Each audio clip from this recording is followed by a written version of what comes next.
Yes, sir. A special one from the CEO, stand with the spoon. And your boy, Friday the South Band.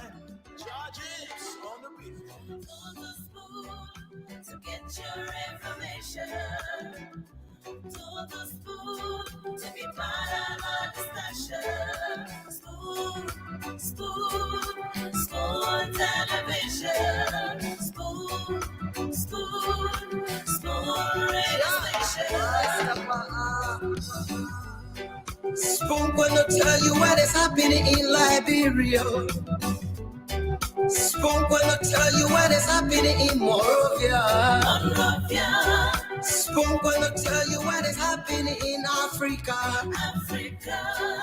Just to spoon you will know. The children crying for starvation, just to spoon. You want to get a news update, my brother, to spoon. You want to know what is happening in Moravia, to spoon. Politicians want to make their decision, just to spoon. You want to know what happening in the ministry, to spoon. Yeah, to spoon. Yeah, to spoon. You from Funjama, Maryland, to spoon.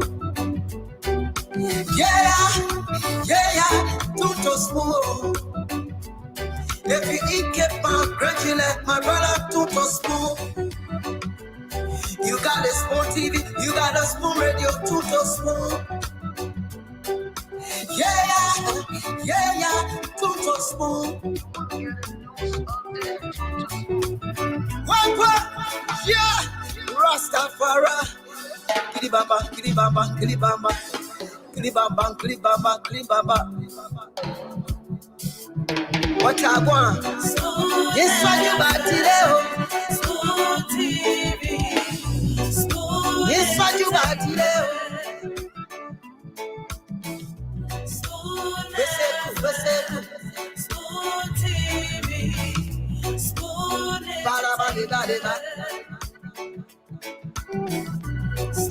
Skiddy dabado. Spoon TV. Spoon entertainment.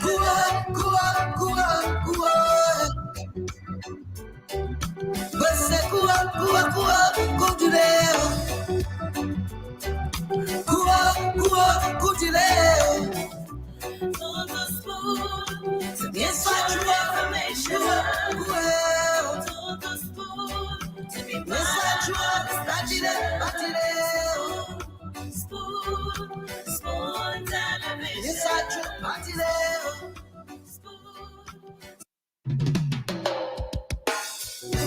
Yes, sir. A special one from the CEO, stand with the spoon. And your boy, Friday the South Band. Charges on the beat. On the spoon to get your information. To the spoon to be part of our discussion.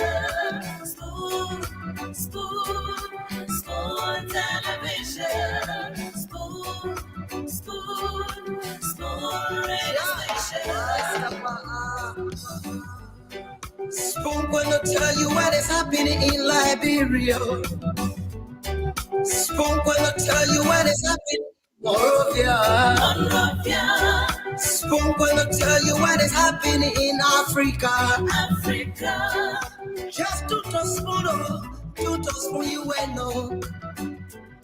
The children crying for starvation, just to spoon. You want to get a news update, my brother, to spoon. You want to know what is happening in Moravia, to spoon.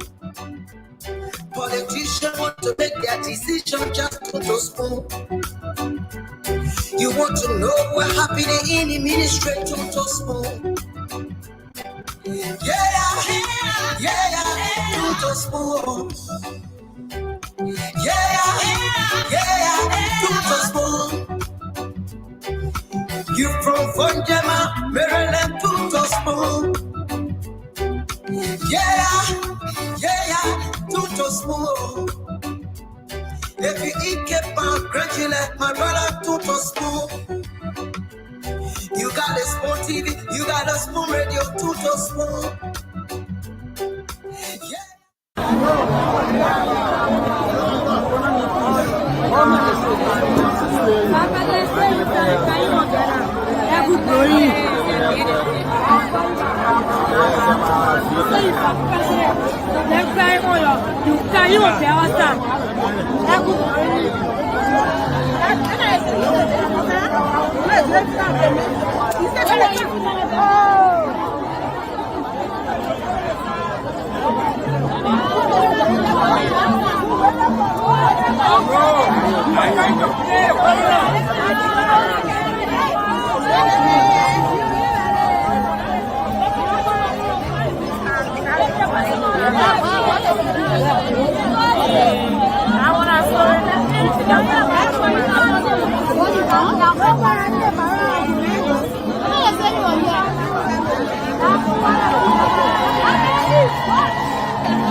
But the way it is now is difficult to have system for ourselves. So we want to give you at least 24 hours and the whole of the day and then tomorrow. Just put together a team. How many parties just put a team together that will represent the interest of the entire group of the barrack. Maybe you're not only this barrack. I know you are in this barrack, but there are other barracks that may have the same problem. So in all the end, you can have a team representing all the barracks, and then our team just let us know that there is keep a plan. Then we can have a meeting with you. National security advisor, if possible, we invite the chief of staff, and every one of our these have been together to solve this problem. So we beg you, don't give up for the full hour, your prayer together, give up the leadership that we articulate the views of all of you. Then we can find ways to solve the problem. And when we meet here, we can't say anything I was told you to say that oxygen or somebody knows you take it on the table, put it back, you can put it oxygen back. But this is a problem we need to sit down and solve, and we have to agree with you to solve it. So the president asked me to come and say, beg you, please get 24 hours, in a 24-hour time, get your leadership. The leadership, the president, when you buy a leadership, whether it's a mansion or somewhere, will sit down with you. How we can solve this problem? Put the time back on everything. That's my message to you, and we want to beg you.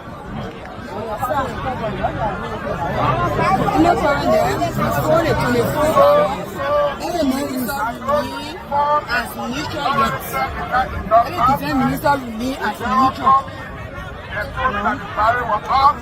That you see was here, but the barrier was not connected. I'm telling you now, out of 100, and when you do one, then the rally, so there are 1,000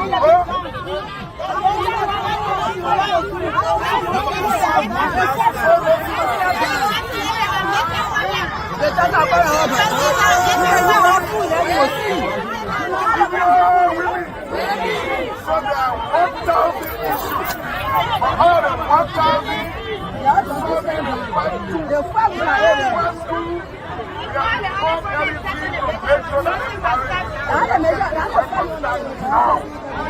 So everything that I want, and I want to say what I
So it's another great evening in Monrovia. Let's make it a good morning in Monrovia.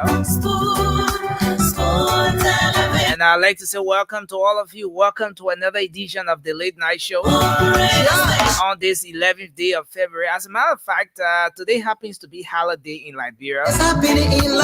Today is Armed Forces Day.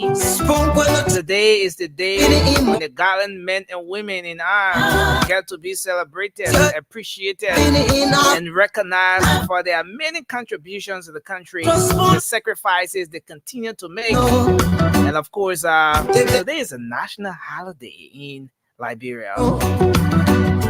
And just a day to the holiday, as you saw in the video we just played, the AFL widows have been protesting. Of course, they set up roadblocks on the principal streets or the major route leading to the Rabat International Airport, Liberia's biggest airport, of course, causing some serious embarrassment today. Folks who had their flights and places to go and some important issues to attend to, either in that part of Margibi County, how to use the other route, or you miss your flight and other issues. Well, they were protesting for lots of other things. We'll get to talk about some of those things here tonight. So it's a great day. Democracy is at work in Liberia. The country is on course. Of course, we are at a stage right now where some people are saying, let me hold my peace and just watch how things plays out for the next 3 months. Well, others have already started criticizing the government and speaking out on how they want issues to, be how they want the government to lay out things and the expectations they have. While there are others on the other hand saying that, hey, you guys need to manage your expectations. So whatever the case is, this is just one of the reasons why we have a platform like this, where we get to come, we gather every single day to talk about the trending national issues, making some critical analysis on those issues, the day-to-day happening. And if you want to know what's happening in Liberia, and maybe you miss out on the Spoon Talk, this is just the place to be. So welcome to the Late Night Show. My name is Nelson Colette. Let me just go across the table and bring in the rest of the guys. I see the team is all set. We're going to be here for the next 2 hours, and of course we'll be out. But as I like to say, welcome to you joining us in the comment section. I see lots of you have already joined us. We're streaming live on YouTube. On YouTube, we're there, Spoon Talk Live. On Facebook, Fabric TV, Super TV, then Spoon TV. And yes, we're on radio, 107.5, that's Spoon FM, 101.1 is Fabric Radio, 95.5 is Super FM, 90.9 is Gibi FM in Kakata, Margibi County, and of course, a host of other radio stations across the country that always relay this program. I want to say thanks to all of you who have joined us tonight. Yes, I'm going to keep Mobile and the rest of the guys in suspense a little bit. Moses Momolu, thanks for joining us. Let me just recognize a few of you. Yes, Zaye Blai, thanks for joining us. Mustafa Lim, thanks for joining us as well. Emmanuel Dongba Jr., thanks for joining us. I hope I got that right. Yes, all of you who are here tonight. Pastor Joshua Ba, thanks for joining us. Medela Yama Thompson, Dorothy Habba, thanks for joining us tonight. Abraham Conan, Sio Mandela, and of course, Gomez Zeze, thanks for being here tonight. Robert Rico Marwan, thanks for being here tonight. And of course, we appreciate all of you who have joined us on this edition of the Late Night Show, the Late Night Politics on Spoon.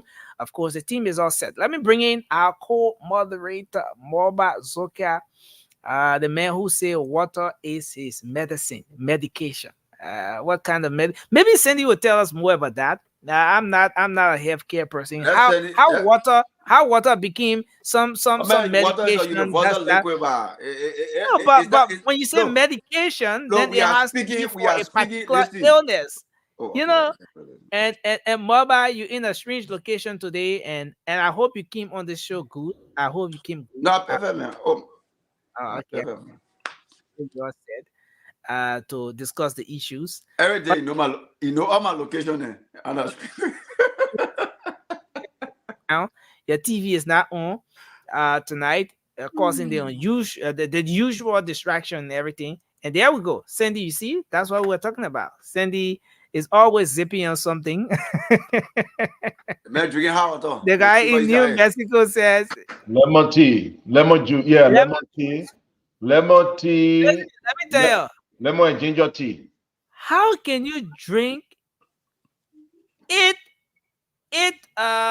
cup of tea just in a maybe 2 hour show, in 2 hours time, 8 cups of Yes. tea, and you see, you think you want the people to believe that you just doing that for appetite? No, No. no. I That means I love keep it ginger warm. tea, so I always drink a ginger tea.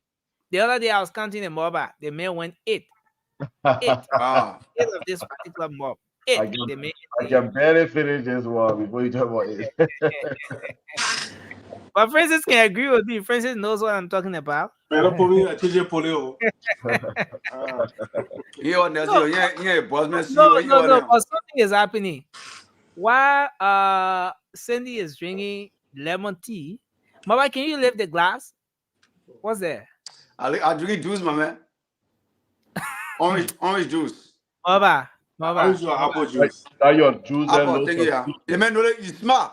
Like, oh, friends, I No, get no, no. Mama, I can see the love in your eye, and I can tell that you're not in this show. Like apple juice. Actually, the That man juice No, was no, very no. But suspicious. what I see from a distance, Mama may not end the show today. I can tell you.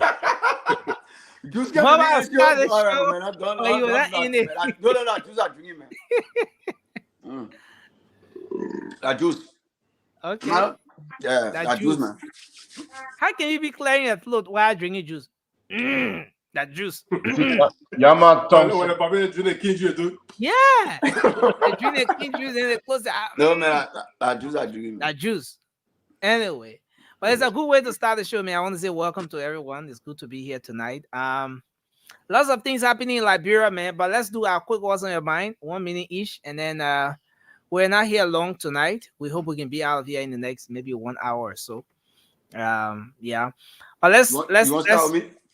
yeah, let's hear from you, Boba. What's on your Yeah, I mind? come from I come from two different era today. One is that stuff the AFL people, the widow. I think the widow, they carry on all the AFL women and stuff, blocking the rules and stuff.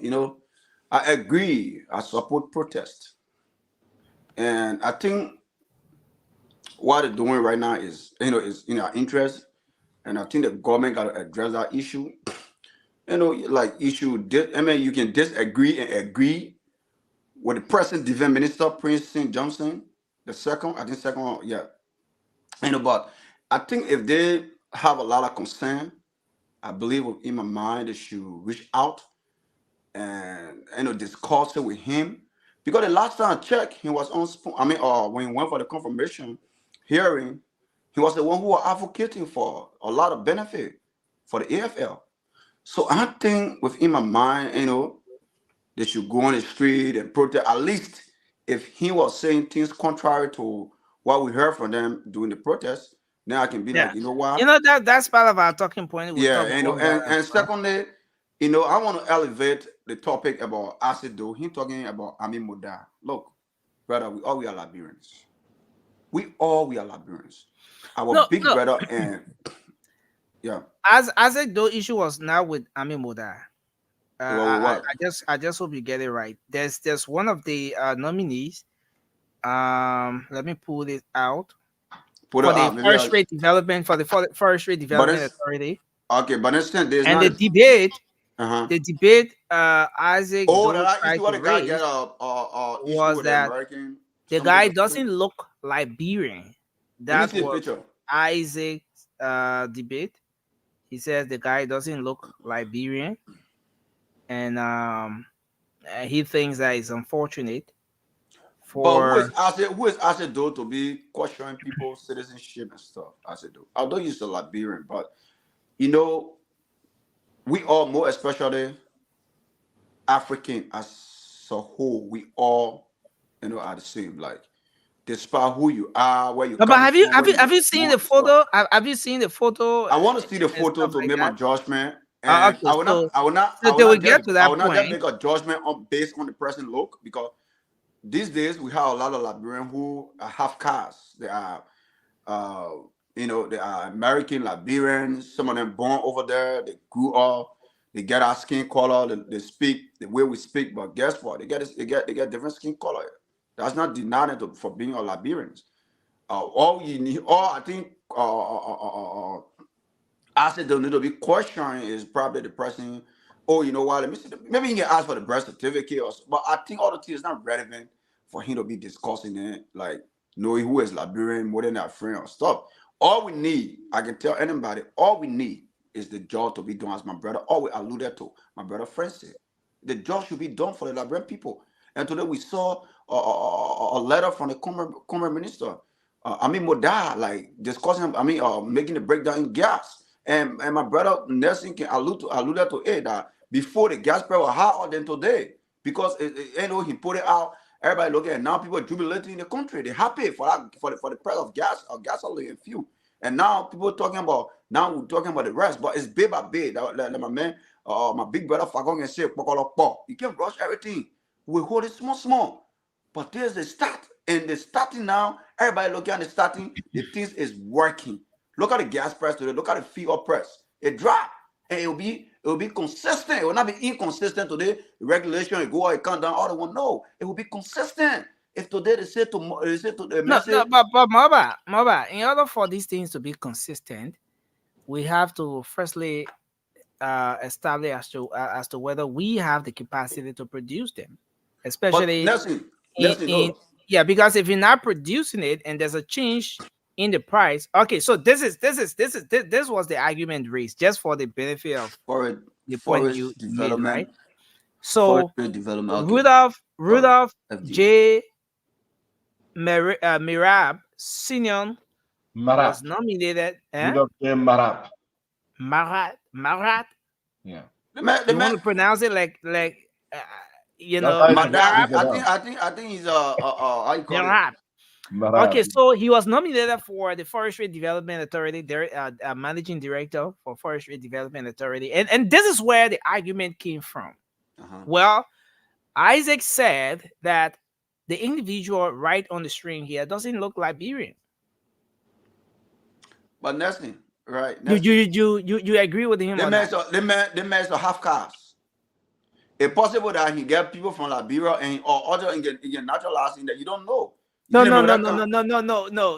Come back with this thing, Moba. Where do you stand on this? No. I'll be fair. I told you, say, anytime I come on the show and I see something not right, I will say he's not look Liberians.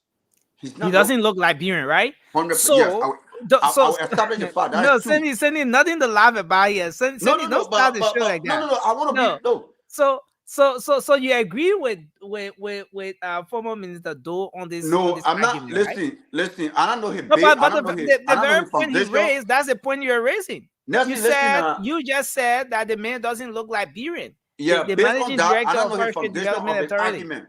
Listen, I don't know his foundation of his argument. Whether they made a Liberian or they made a natural Liberian. Because if you're naturalized in your country, you can work.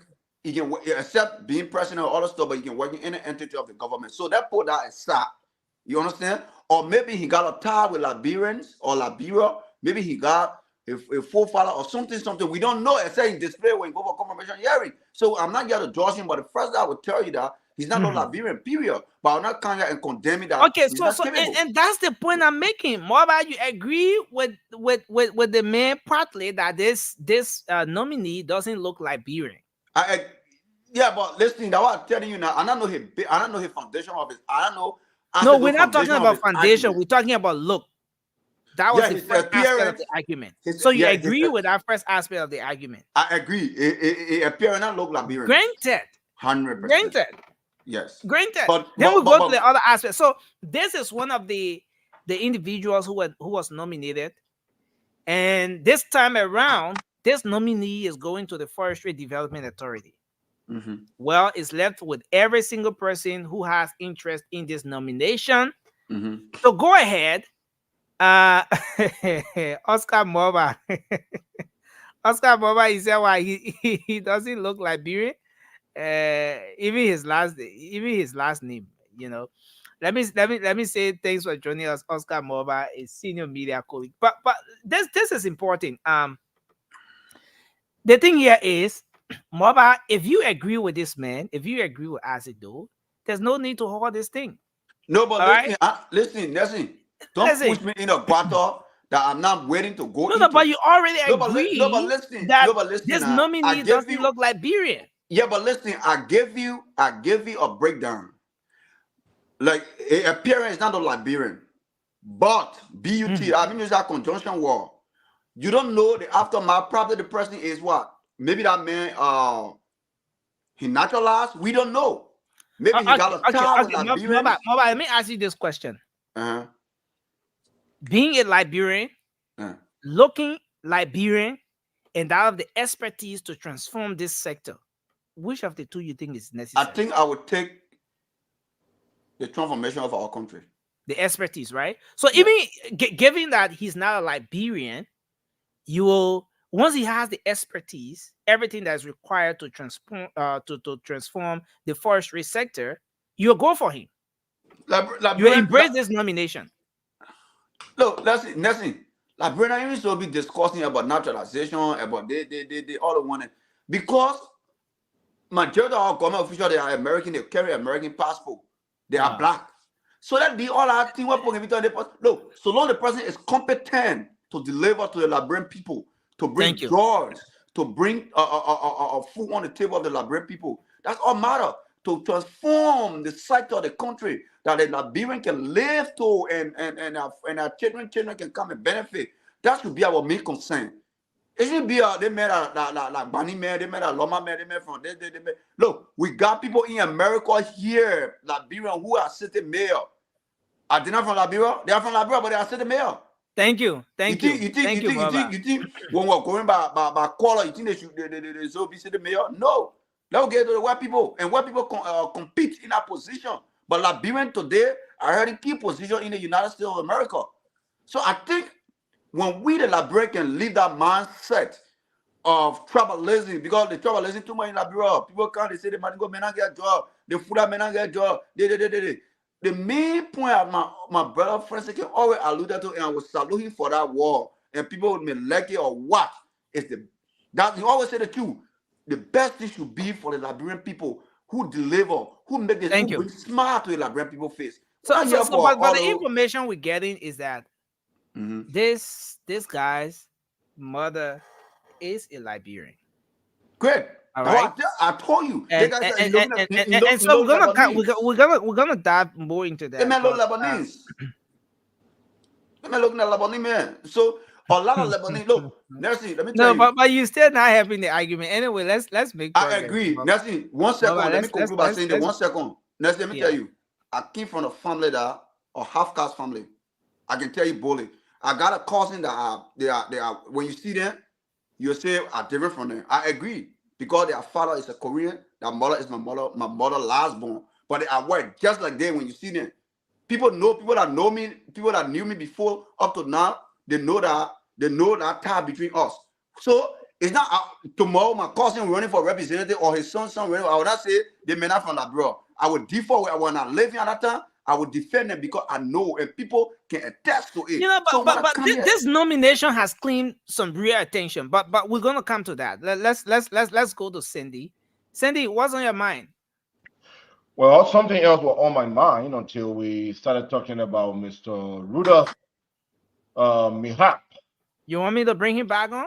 Bring Mr. Rudolph Mihap back on, the Honorable Rudolph Mihap.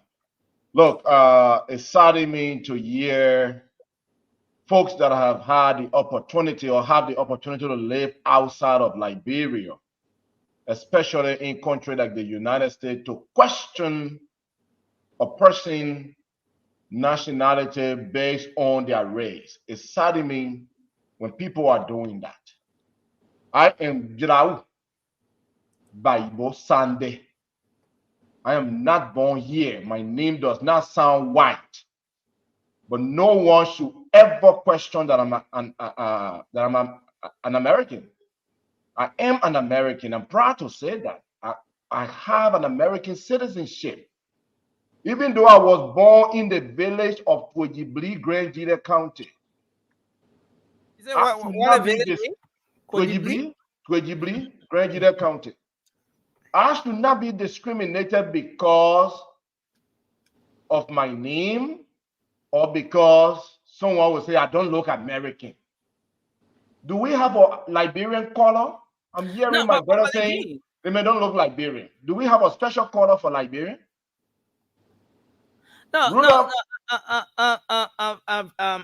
Cindy, that debate, someone is texting now saying that we shouldn't be comparing the US to Liberia because these are two different countries, different laws, despite same countries on earth, but different people. I mean, and different culture and everything. So let Everything me is get to the different. point. Let me make They the have different clarity. ways of controlling certain things. Let me make the clarity. Mr. Mhm. Rudolph Mihab Senior was born in Liberia. Mhm. His mother is from Nima County, and his father is, I believe, a Lebanese, born in Liberia. This brother has been in Liberia all his life. Okay, he graduated from the College of West Africa in 1972, where he holds his bachelor degree of science in physics. This guy he was the director for the National Port Authority, okay, and has been the president for the Liberia Wool Management Corporation for many, many years. He has always been in Liberia, working as Liberian, supporting the Liberia economy. This is not his first major role in the country. So he's a Liberian. Let us stop questioning people based on their color. What we should ask, what is his affiliation with Liberia? Was he born in Liberia? Does he have a Liberian parent? Are we going to question the same thing as to the other brother, Hami Moda? Why are we not questioning Hami Moda as well? Moda's mother is from Lofa. This brother mother is from Nima. So he's a Liberian. I want to congratulate him and the other folks that were appointed today. I want to also congratulate a brother from Grange that was appointed today as well to serve alongside Emotue at LPRC. Mr. Eric Say, congratulations. Go and serve your country. So look, let us, I mean, I don't want to dwell on this. Wow. Let us just, hopefully these guys will be confirmed based on their experiences, based on their what they bring to the table. And the question should not be about whether, why is someone looking white or too Because dark and all of that. this debate is something that's that's going another way. All Somebody in right. the comment section say it needs set. It needs set. Yeah, all like bro, wait. I know that how to say it there. A lot of people are concerned. The Listen, man needs set. My the, need the, the, I'm an American citizen. So what? and folks are saying America is different from Liberia. America is a different country, different. They have different laws, they have different ways they address issues, and Liberia is a whole different country. So You know, I agree. and that is where the guys on the other side are taking this debate so strong. That's where they're coming from. I agree, That Nelson. Liberia that have different even colors. I in mean, the different. Go even ahead. in the Liberianization law, the Liberianization policy, anyone who is not a Liberian should not occupy a certain position. The only way you can give a high ranking or top managerial position to a non-Liberian is when there's no Liberian qualified to do that job. So where the debate is going now, it is shifting towards a point where folks want to establish that Rudolph is not a Liberian. Then the next aspect of the debate, the next angle now will be why was he nominated in the first place to head the forestry sector, managing director of the Forestry Development Authority. I think Anyway, one thing we should clarify, Nelson, and maybe mhm. you can help me here. What is in the law for Liberian citizenship? Can a person born on the soil be declared a Liberian citizen? Oh yeah, you can be a citizen by birth. Thank you. You So can the be a law, citizen by naturalization. Rudolph was born in Liberia. His mother is from Nima County. So he's a Liberian. Can we put Okay. that debate to rest now? So you don't agree with that whole debate about the nomination being wrong on grounds that this man doesn't look Liberian. So I don't like to hear the person don't look Liberian. I don't like to hear that. There is not a special Liberian look. We don't have a special Liberian look. And don't go with the name either. This brother was born on the soil. His mother is from Nima. He was born there. He's a Liberian. Whether his name is Muhammad Ali, whether his name is whatever name he has, he's a Liberian. Thank you. We are not comparing America to Liberia, but let us understand diversity is important. We got to embrace diversity. We got to embrace ideas from other people. Not because a person don't look like you mean that they are not Liberian.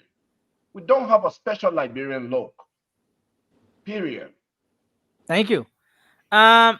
Francis, what's on your mind? Let's hear from you quickly.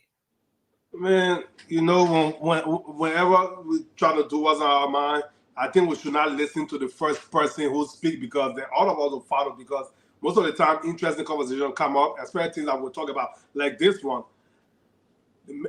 I don't know. That's why our people still suffering in Liberia. Let me just say it today. That's why Liberia will always suffer. The people that are in opposition will always play on our ignorance to keep us down. Like there's some of the stuff I see in the comments here. That's typical of the Liberian population. This is a sample of the Liberian population. You look at somebody. I didn't know the people who call mulatto in Liberia. I didn't know the people who call mulatto. You call it half caste, you call it mulatto. You're right. Now you know the half caste, but mulatto. Then first of all, we know you can be Liberian by birth. Even if you are born to two foreign parents, but you're born in Liberia, you're Liberian by birth. But then the man from Nima County, probably right behind Prince Johnson House, that place you're coming from, maybe. Then you say the man, you question if he's Liberian. What kind of sense is that? You can lay a constitution, eh? You can lay a constitution. The people always let you ale. They so know this. They know they all want to add like the mysterious. No, Francis, calm down. Francis, calm down. Francis, calm down. No, do you agree with this debate? What's your position on this debate? He is on Liberian. The folks from the other side, from the CDC camp, are saying that they kick against this nomination. This man doesn't look Liberian. That's the first aspect of the debate. Let them go kick for Lone Star. Let them go kick for Lone Star. Lone Star need kick us. But let me tell you one thing. They say the man from Liberia. They didn't say the man from Liberia, but he was born in Lebanon. No. The man from Liberia, he was born in Liberia. He went to high school in Liberia. What are you talking about now? So who cares about citizen people? Who cares about everybody else? They make it even look white. More than Joe Biden side of the United States. If he was born in Liberia, he's Liberian citizen by birth. Then moreover, one of his parents is Liberian. He is Liberian. Okay, Francis, taking off your Unity Party cap now, or your I like Unity Party. Your Unity Party solidarity, taking it off, yes, and putting the nationalistic, armor on. Where would you stand on this debate? Is this nomination something that Liberians should heal? Should Liberians hail this particular nomination? The debate that the folks are bringing to the table now about this man not even having any resemblance of a Liberian, and now they're questioning his nationality and all of that. Is that something that we should go for?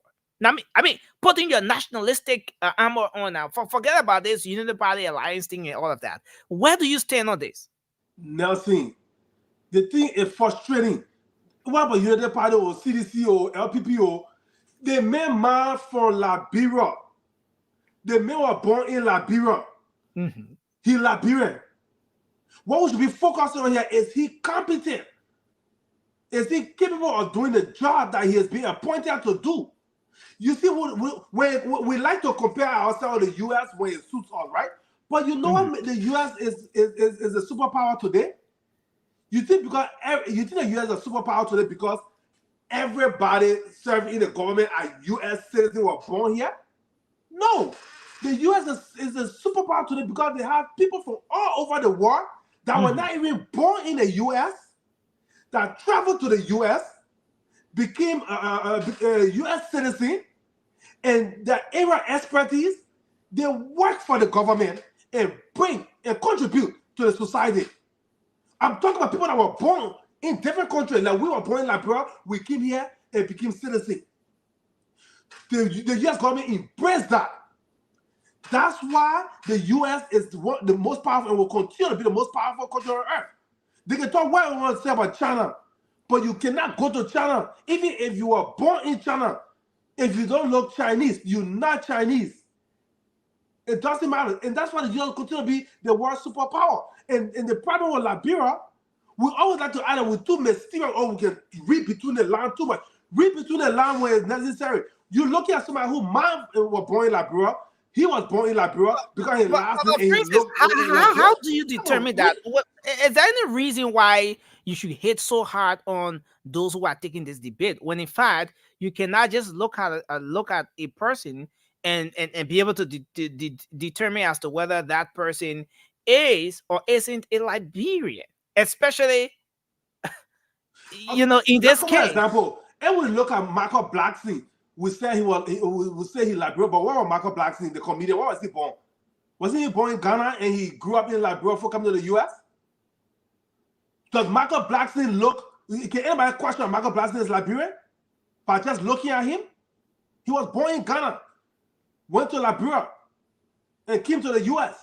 So what is that? Who can look at Michael Blackson and say the man is not Liberian or he's something else? And he used a Liberian passport. He used a Liberian passport to come to America, but he's a Ghanaian. He used a Liberian passport. No, this thing is getting interesting. Someone says David Johnson says he loves the man just by looking at him. But that's the thing. You see, this is how sometimes we take these kinds of debate. The man said, David said he loved the man just by looking at him. So I'm coming. Money captain, not a Liberian. Exactly. But there our brother or sister, Alozi Sharif, talking about that man is not from Liberia, but anyway, this too is Liberia. So you see, that's what I'm saying. We will continue to suffer in our country. This is the debate, and this is where we are. It's not a debate. It's not a debate. It should be a debate. If you don't have, let me tell me picture down, please. It's distracting me. But you love the man. I don't love the man. I just hate ignorance. You sit down there in Liberia. You sitting there, and the brother man thing or the argument should be. The men don't look like Liberian, whatever, or that crazy argument. But then you get the information. The information you get. The man from Nima, the men were born in Liberia, went to high school in Liberia, but instead saying that they're still in Liberia, sounding like, oh, there's something mysterious about me. I can think for myself. You can think for yourself. That mindset about suffering us in Liberia. You should be asking yourself, is he capable of doing the job that we're asking him to do? Now that we have the necessary facts that his mom is from Liberia, he was born in Liberia. Why should we be dwelling on this argument? Because I want to sound intelligent? Huh? You want to sound like intelligent? That's ridiculous. Then the fun people sit down and let the man do his job if he's confirmed. It's like saying why, that's why our country is just backwards. It's like saying why Barack Obama became president in America and father from Kenya. Exactly. His father from Kenya. His mom was born in America. Oh, he's not American. These are discussions that we should not shy away from. It's important that we have these kinds of discussions. Yes, I know sometimes it gets emotional, and it turns out to be that way. But it's important for us to talk about these things. Nobody can't talk about it, but when the facts is given to you, if you concern, yes, it's one thing to be is sending a Liberian or his mother or Nelson Liberian. Oh yeah, Nelson, Mr. Colette, the man was born to the Liberian family, this blah blah blah. He grew up in a foreign land, whatever the case may be. Okay, it's established. He's a Liberian. Is Nelson qualified to do the job? Because our country really need competent people. Yes or no? That should be our focus. Listen, Francis. In all fairness, we're about to move to our talking point now. But in all fairness, don't you think that a country like Liberia, considering the cultural Diversity. orientation, no, not even cultural diversity, but the cultural orientation of our own certain, don't you think those that are raising these concerns are should be given an ear as well, because this is not usual in the Liberian setting? No, unless we got plenty of mulatto people in Liberia. Unless No, no, there's no. I'm not talking evidence about those who showing. are doing businesses and stuff like No, no, no. that. I'm not talking about But businesses. I'm talking people about who mulatto will Liberians. get to serve in The top managerial Liberians we call positions or mulatto. administrative positions in government. Liberians will call mulatto because of the color of their skin. We call them mulatto, but they are Liberians. It's one thing to say, oh, his citizenship is in question. We don't know who his parents are. That's another thing that will support that argument. But you know the man, and that man, the man were born in Liberia. Mm-hmm.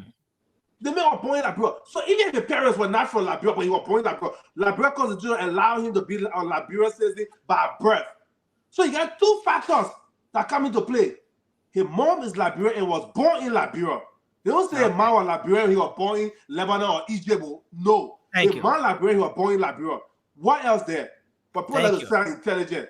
People runs the way. They can't sit here and get all the information, still won't argue. Interestingly, you didn't say what's on your mind, but we have to go. But no, but we have to go. But that's on the man's mind. Make a clear the air. We have to go. But But this is interesting. What a great way to start the show. What a great way to start Let me say this. For some of us that have traveled outside of Liberia and living other people there, these things are very personal to us. I'll be honest with you. Because we come here, these people don't discriminate. I mean, to some extent you experience some of that, right? But you don't want people to do that to you. I don't want someone to look at me and say, because of your name, you are not an American. You will not be given the same opportunity that someone who quote unquote look American should be getting. Because of my children's name, they are not American and they should be discriminated against. These things are very personal to some of us. So Liberian, we need to get to a place where diversity must be embraced. We can follow the Constitution. The laws are there. The laws say clearly who are Liberian and who are not. And if we find that the individual honor our law and honor the Constitution is a Liberian, let's leave it right there. No need to question them based on their color or their name. By going further, questioning them based on their color or their name is very discriminatory, and we need to stop that. Thank you. Just 1 second. Thank you. I want us to move on now, guys. Yeah, just 1 second. And people making a reference on Twabonigi and I know Twabonigi or whosoever. What? I know that Nigerian guy who sort of be confirmed to wear to the bar. I know Twabonigi or who. No, but let me tell you something. The guy is Undubuzi Wabudike. Wabudigi. No, let me tell you. You know what people? You know what people feel to realize he lied on an oath. That was the reason why they don't deny him. He lied on an oath. What he said was contrary to what they don't ever have on the paper. And when he went, he swore before the Senate. So anything he said at that time was contrary to what he was saying in the document the people have. So based on that, he was denied confirmation. So that put that arrest. Because people are seeing sedition making compare they're trying to compare the both. Oh, how about Nabodigi and they don't make that comparison. Do not make that comparison because it ain't got no substance in it. You pronounce you have said the two before going take hold of before going for confirmation. Thank you. Let me tell you. Papa, don't pronounce that name again, I beg you. No, let me tell you. Undubuzi, listen now, Undubuzi Wabudike have taken up issues with so many Liberian journalists for mispronouncing his name. Just so you know. Okay.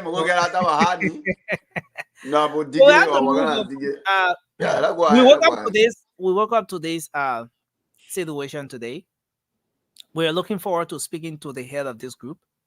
The AFL Widows, Armed Forces of Liberia.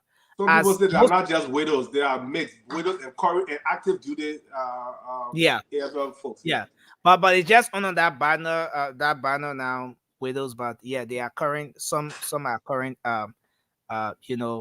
wives of the AFL. But they took onto the streets today, specifically the Rabat International Airport, the RIA highway. They blocked the street.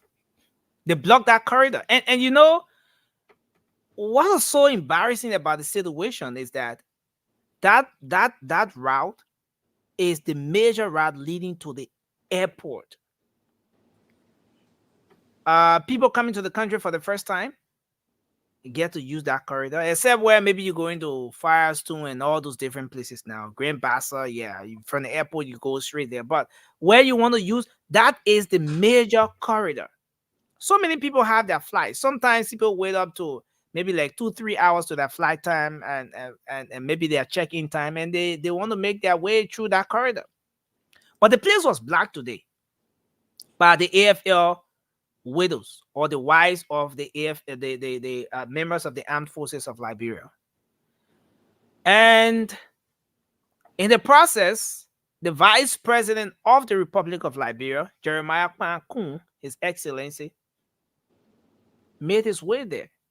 He tried talking to those ladies. And they outlined so many issues. But one of the main concerns they had was they want the defense minister to resign. They don't want him anymore. They want him to resign. That's one. The next thing is they have issue with electricity. They have a situation where some of the men and women in arms, they have families, maybe 2-3 persons, the man, his wife, and maybe 2 or 3 kids. But in some cases, they're in the same room. And all of those conditions they outline, but key on their agenda, on their list, or on their plate, on the table for discussion today was that they want the defense minister, the newly confirmed defense minister, Prince C. Johnson, to resign. Now, I want us to try to make some sense out of this issue, make some analysis. Maybe that's the right way to say it. Make some analysis around this issue. Now, I want to play the video again. Let me play a portion of the video. Then we're going to come back to it. Let's watch just a portion of this video. We're going to try to, we're making efforts behind the scenes to speak to the head of the group, the chairperson, the lady. We're hopeful of getting her once everything is concluded in the background. But let's watch a portion of this video when the VP went on the scene today.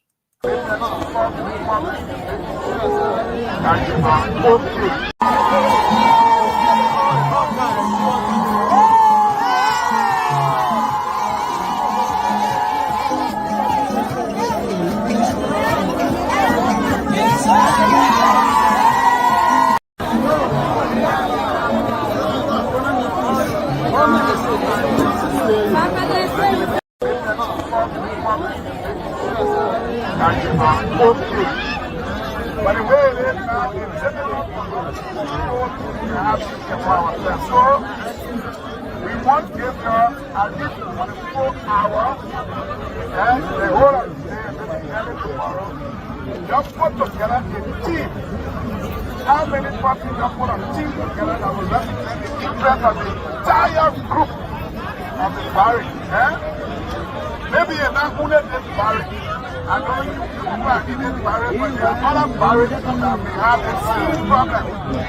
So in all the end, let me have a team representing all the barracks, and then our team just let us know that there is keep a plan. And we will have a meeting with the national security advisor. If possible, we invite the chief of staff, and every one of our team has been able to solve this problem. So we beg them, don't give up for the 2 hours, you put yourself together, give up the leadership that we articulate the views of all of you. Then we can find ways to solve this problem. And when we meet here, we can't say anything I was told you to say that oxygen or somebody knows you take it on the table, you can put it on the table. But this is a problem we need to sit down can solve, and we can agree with you to solve it. So the president asked me to come and say, hey, y'all, please get 24 hours, either 24-hour time, get your leadership. The leadership, the president, when you buy your leadership, whether in the mansion or somewhere, will sit down with you. How we can solve this problem, put the time down on everything to make sure that you know. That's my message to you, and we want to beg you. No problem. Before the 24 hours, element is as neutral yet. Any defense minister remain as neutral. LEC was here, but the barrier was not connected. I tell you now, out of 100, when you do one, then the alley.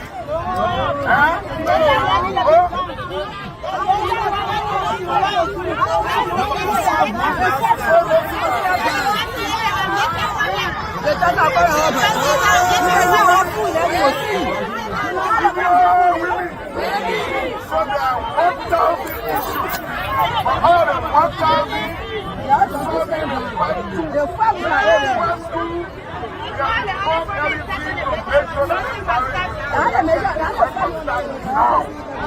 So everything what I want, and I want to say what I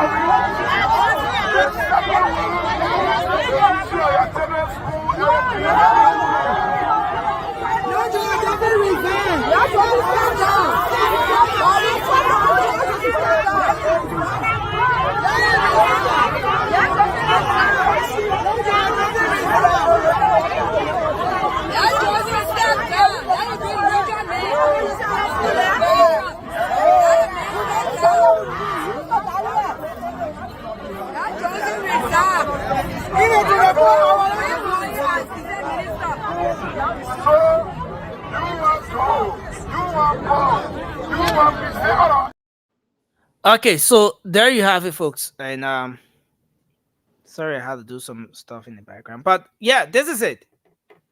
And that's how the AFL widows or wives reacted to the situation today. They have been having some issues. This protest came just on the eve of the Armed Forces Day celebration in Liberia. Right on the eve, just a day to the actual Armed Forces Day celebration, when those people should be recognized and our men and women in arms should be celebrated. And before you know it, there is this protest. And the women are saying that they want the defense minister to resign.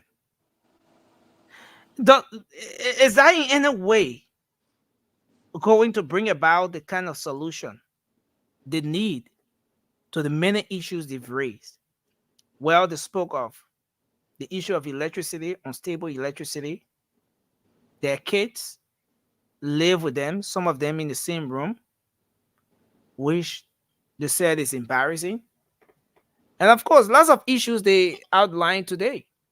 Well, the vice president pleaded with them that they should take like 24 hours, set up a team that will go and meet with them to discuss, to see how they can address those issues. But they're saying that even before getting to that point, as you heard many of them saying, the defense minister should resign. Now, this is a defense minister who was confirmed just less than 3 days ago.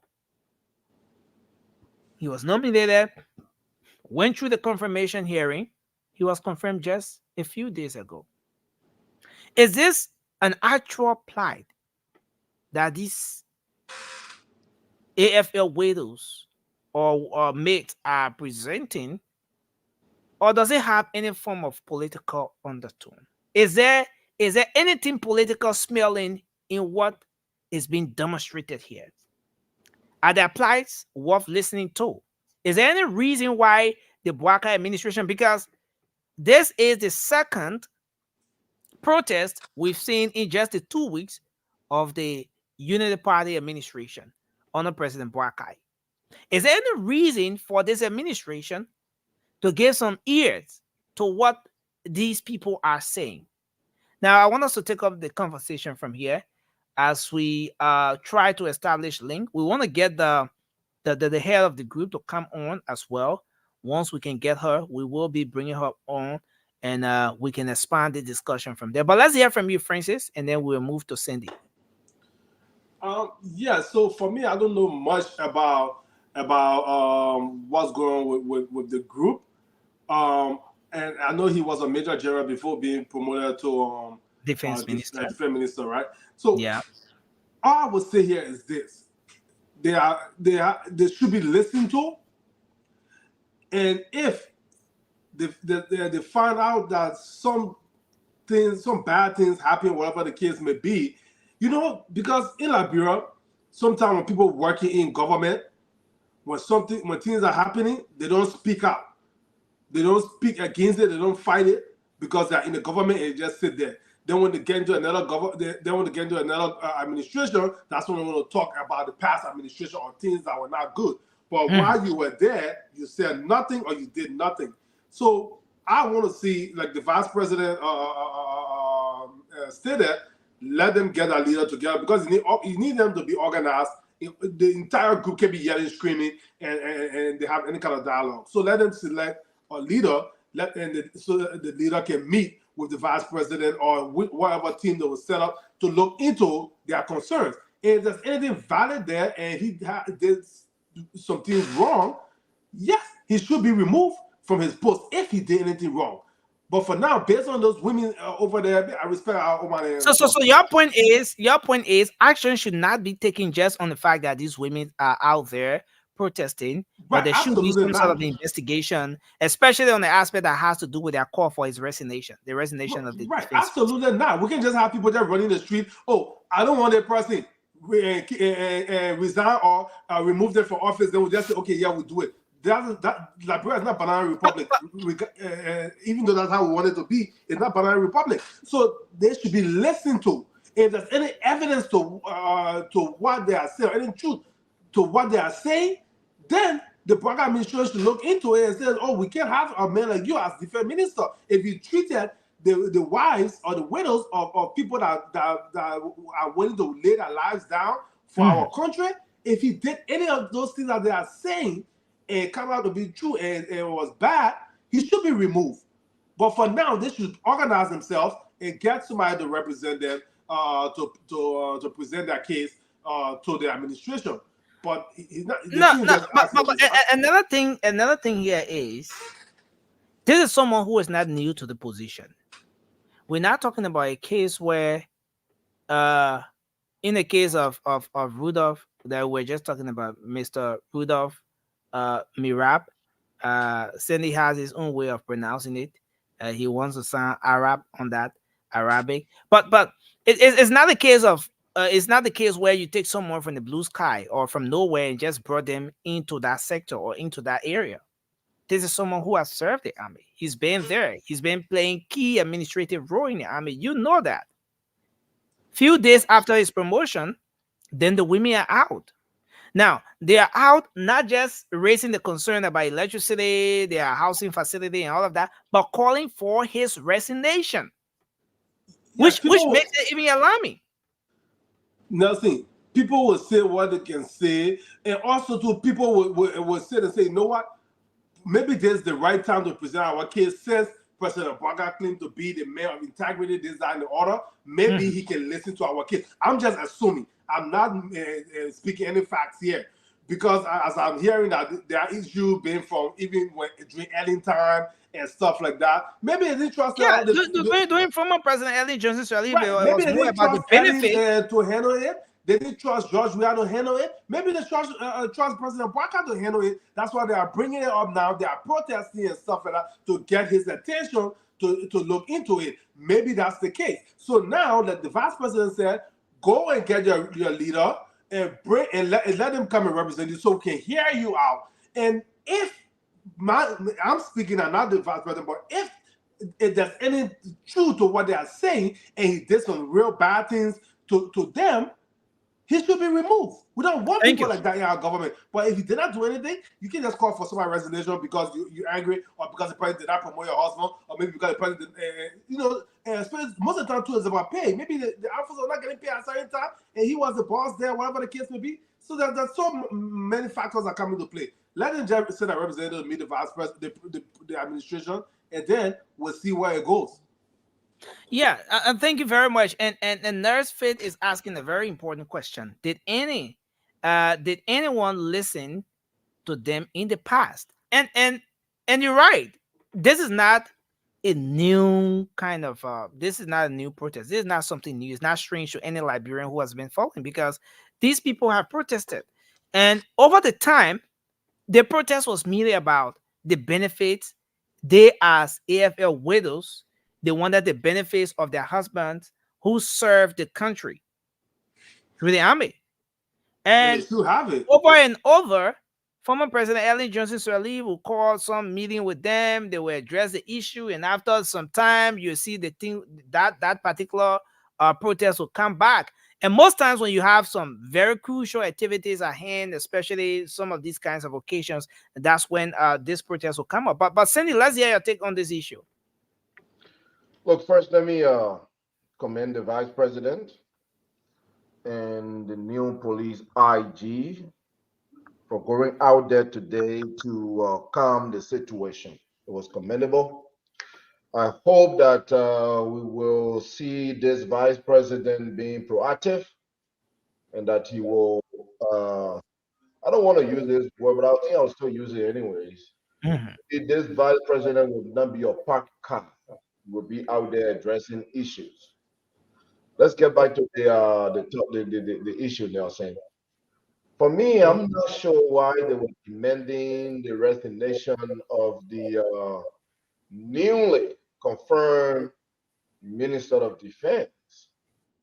Their demand today were on two key things: Yeah. electricity and their living condition, right? Where some of them are congested in one bedroom with family.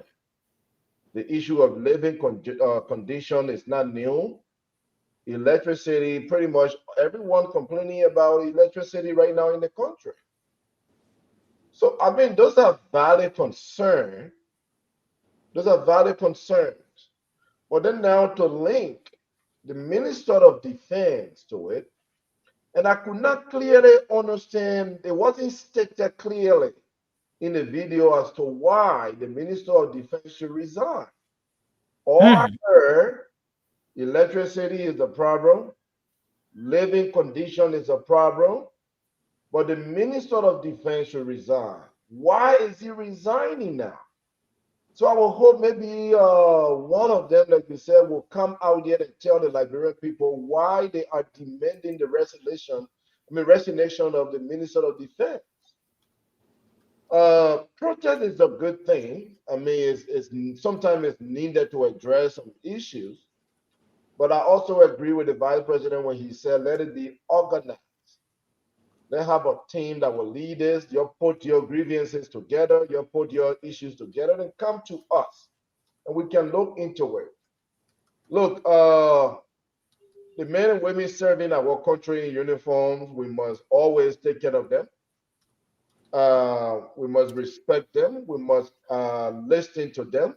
It's a very tedious place to be. I am not a security person. I would never join the army, but I know how tough it is for folks in the army, in the police. Uh, so there must be, they must listen to them. But I want to know more.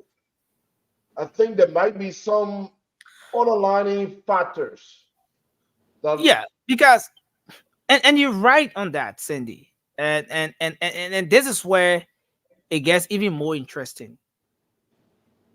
The defense minister.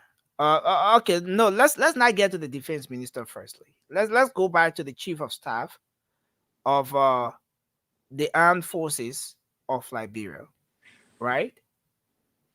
That position is key. It's a very key position. That chief of staff is more like the professional head of the armed forces of the Republic of Liberia. Well, is there anything that may have gone wrong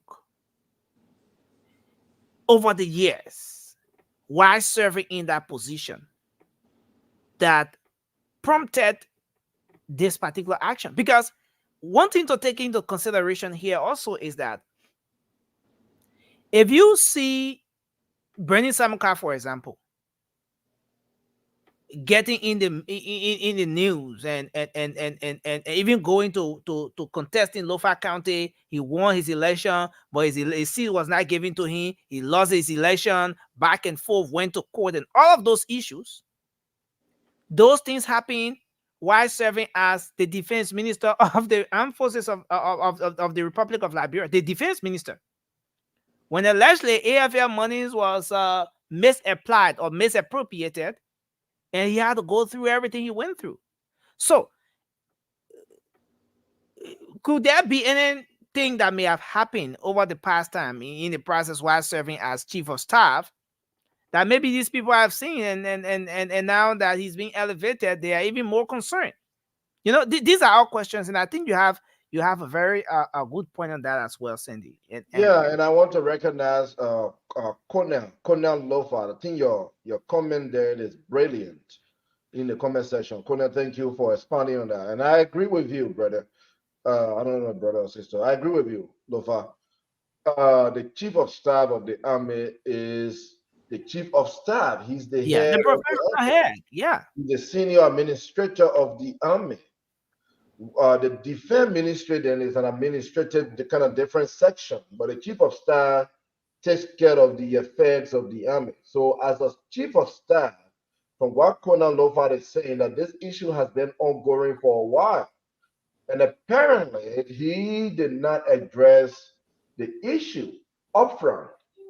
So now his promotion as Minister of Defense, maybe he may have aggravated those women to say, look, this guy shouldn't be promoted. When we have had issues here, he hasn't addressed them. So that could be, a factor. That could be a factor, right? But I would want to hear from them. Let them clearly tell us why they want him to resign. And if he resigns, would that address their issue? That's another question. If the guy resigns, why is the focus not on addressing the issue? Why are they adamant about his resignation? Why can't we focus on, okay, we need our living condition to improve. We need electricity, stable electricity. These are our demands. Let's focus on the demand instead of saying this guy should resign. So I think we should focus on addressing the issues that they are confronted with instead of demanding his resignation. That would be my point. But I would like to hear more. And it's important. So going back to that point, Mobile, we're going to come to you shortly. This man served in that key administrative position over the years. What may have gone wrong? Maybe because in the first place, if this man did his homework very well, the question we want to ask is, would there be anything such as protest at this time? If he served well, if he did his best, to address the issues that those people are faced with, will we have the kind of issues that are popping up now? But again, you can also dismiss the fact that the politics will always play. All right, considering that he has been promoted as well, there will be the politics. But Mobile, let's hear from you as well on this. Thank you, Nessie. Well, my respect to Princeton Johnson. He's a very good guy with a very unique character. He served before as a defense minister, and he served with our chief of staff, right? Chief of staff. Yeah, chief of staff, rather. He served very well. He handled issues based on how a lot of people see it, like things are going contrary to what we're hearing. Hearing all around the world and stuff. But he did well about handling issues. Look, although I will respect our mother, our sisters, our aunties, grandmother, or whosoever, but I think, like my brother Cindy alluded to, they should come up with a very genuine reason. Because all what they are saying is not in the hands of Prince Johnson. We're having Siagan as a defense minister. He's served that position for 6 years, if I'm mistaken. And if he could change, or if his leadership would have been better, I think Prince Johnson should be the person to be to the front line for them to be fighting. Because Prince Johnson, back then, he was not a defense minister. No, So I'm trying to get where you're coming from, Oba. Are yes, you trying to link? Are you trying to link uh what is happening now to the former defense minister or what? yeah, no, listening. I'm coming from a different point. I'm trying to link something here. I'm trying to tell the Liberian people that when Siaga was there as a defense minister, Yeah. we never saw many protests like the government in 2 weeks, and we've seen the No, people coming out. We but again, respect it. these people were still protesting. I No, we mean, respect it. the thing about the AFL widows, or spouses having a protest is not today's thing. You know that. No, yeah, we respect that. Like every democratic country people need to respect. I mean, people need to respect protests based because they got to come up with that frustration. They got to tell people they got to petition the government so the government can take action on that problem. I agree with that. I'm not saying that what they are doing is wrong, but here's my point. Now the new defense minister, Prince Johnson, right? They just confirmed it, I think 2 or 3 days ago. Now, and during his confirmation hearing, he said a lot of things that should benefit not only the AFL, but even the widow. In particular, he said, "Government, if I tell the Senate, if I be nominated or if I've been confirmed by you, I'm already nominated, but if I've been confirmed by you, I will elect the Senate to carry our people budget or the benefit, Increase the budget, yeah, so that the least man in the army can make at least I think 400 400. United So States. so That's why so he said. I remember that aspect of his yeah, confirmation. and then So he not was all. more. And not all. He came out and said that we have a lot of degree holders now in the army. And they need a lot of high benefit. So the benefit come with a lot of things. But for the electricity that the people going on the street and protesting, the defense minister can only go and tell the people, you know what? We need this for electricity. They are right. It's that right to get electricity. They're serving in our capacity. They're serving our country. They're sacrificing their lives. But in so doing, we should respect how the procedure worked. When I come out today and say we want it done today because first of all, let we establish it. He what it cost for the past 6 years, you know what happened? He what it cost. That's what my brother Sandy alluded to. Let him come tell us the reason. Because all the basic reason they gave him, I think within my mind, Prince Johnson is the cause for any of these issues. All he need to do, as long as he's going to the table, let him come and discuss the issue and let him follow and let him do the right thing. Let him come out and say, send the people list all the things and they are listed all this. Let us work on it. And if he fail to do that, then we will come and we'll call upon him, Prince Johnson, and say, Prince Johnson, we were on station, we're on the radio station, on Facebook, and whatsoever, defending you to do this. But now it reached your desk, your table, advocate for the people. Then we'll come out and say this and say that. But for now, I see nothing on Prince Johnson. Let them chill. Let them come out with what they want for Prince Johnson to do for them. He just got confirmed. And the man serve. The man serve the country with respect.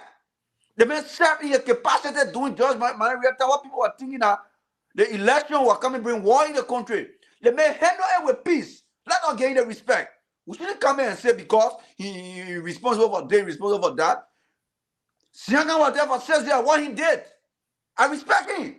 I respect Siaga too. He's a brilliant guy too, smart. He knows everything about the army, of course. But he was there for 6 years. What he did. And now you're bringing Prince Johnson in the picture. I agree. I respect it.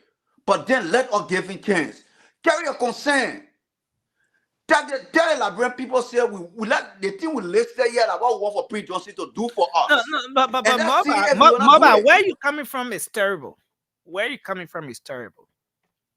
These people, the AFL women, they have issues, right? They have plights, they have concerns. Are you saying that because Prince Johnson, the defense minister now, handle everything that happened during the electoral period, he handled it in a peaceful way, so the plights of these people, the AFL women, should not be given some attention? No. I'm coming from a leadership ability. I'm coming from a leadership ability. His leadership speak volume to the world, to the entire world. So based on that, he just been confirmed and do a confirmation hearing. People that watch that video, he alluded to a lot of things. He attached to that, and he said that my people need this, my people need that. We got to work on this. Why you can't give him the chance? And you say he must resign now. I disagree with it. Although I respect that view, as a mother, my sister, my aunt, whosoever, I respect them, but I disagree with their identical demand that Prince Johnson should step down as a defense minister. Prince Johnson. Mama, do you sense anything political here?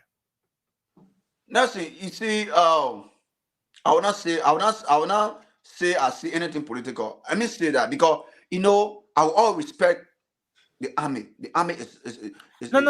I mean, the call for the resignation of the defense minister. Do you see anything political going on with this?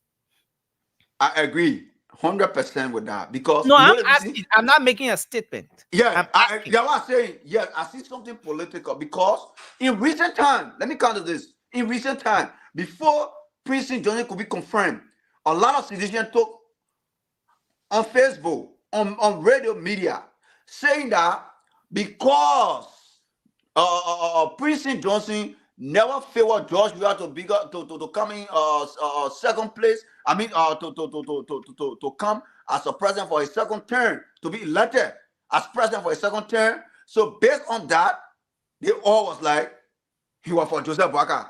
So based on that, Joseph Boakai elevating and giving another position.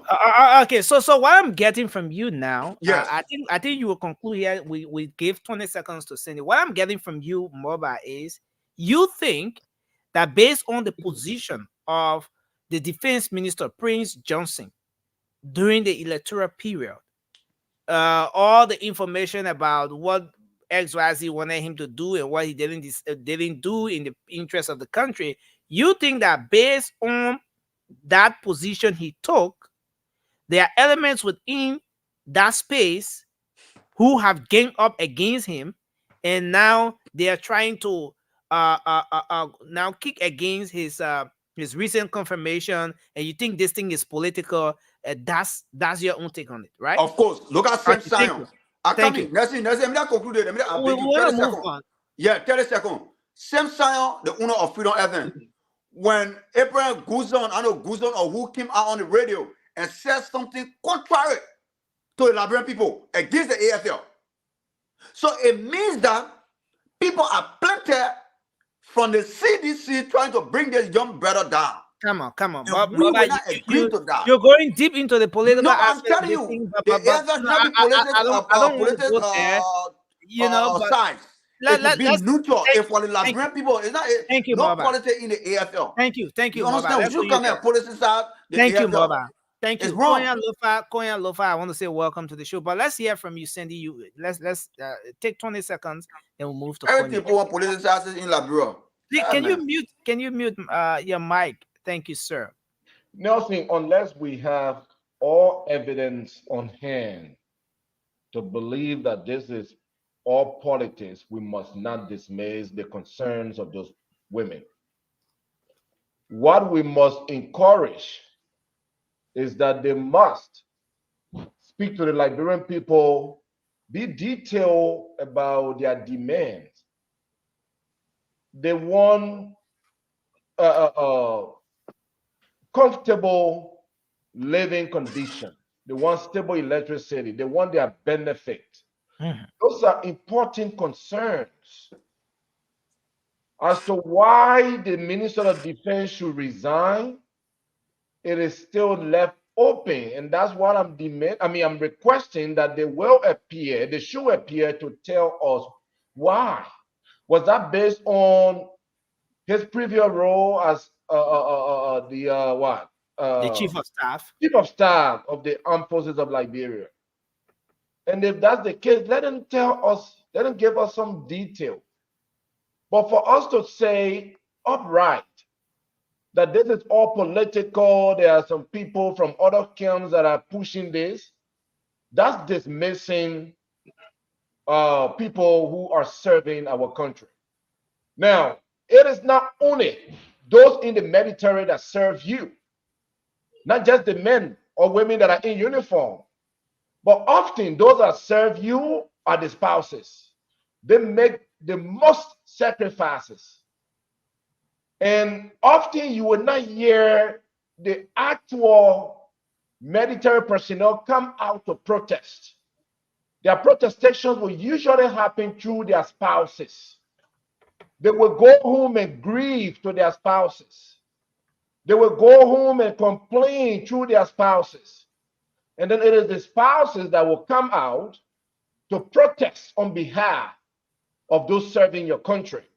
And I don't think we should dismiss them. Thank you. Anything, we should ask them to come up and clarify and give us some details. So, Sandy,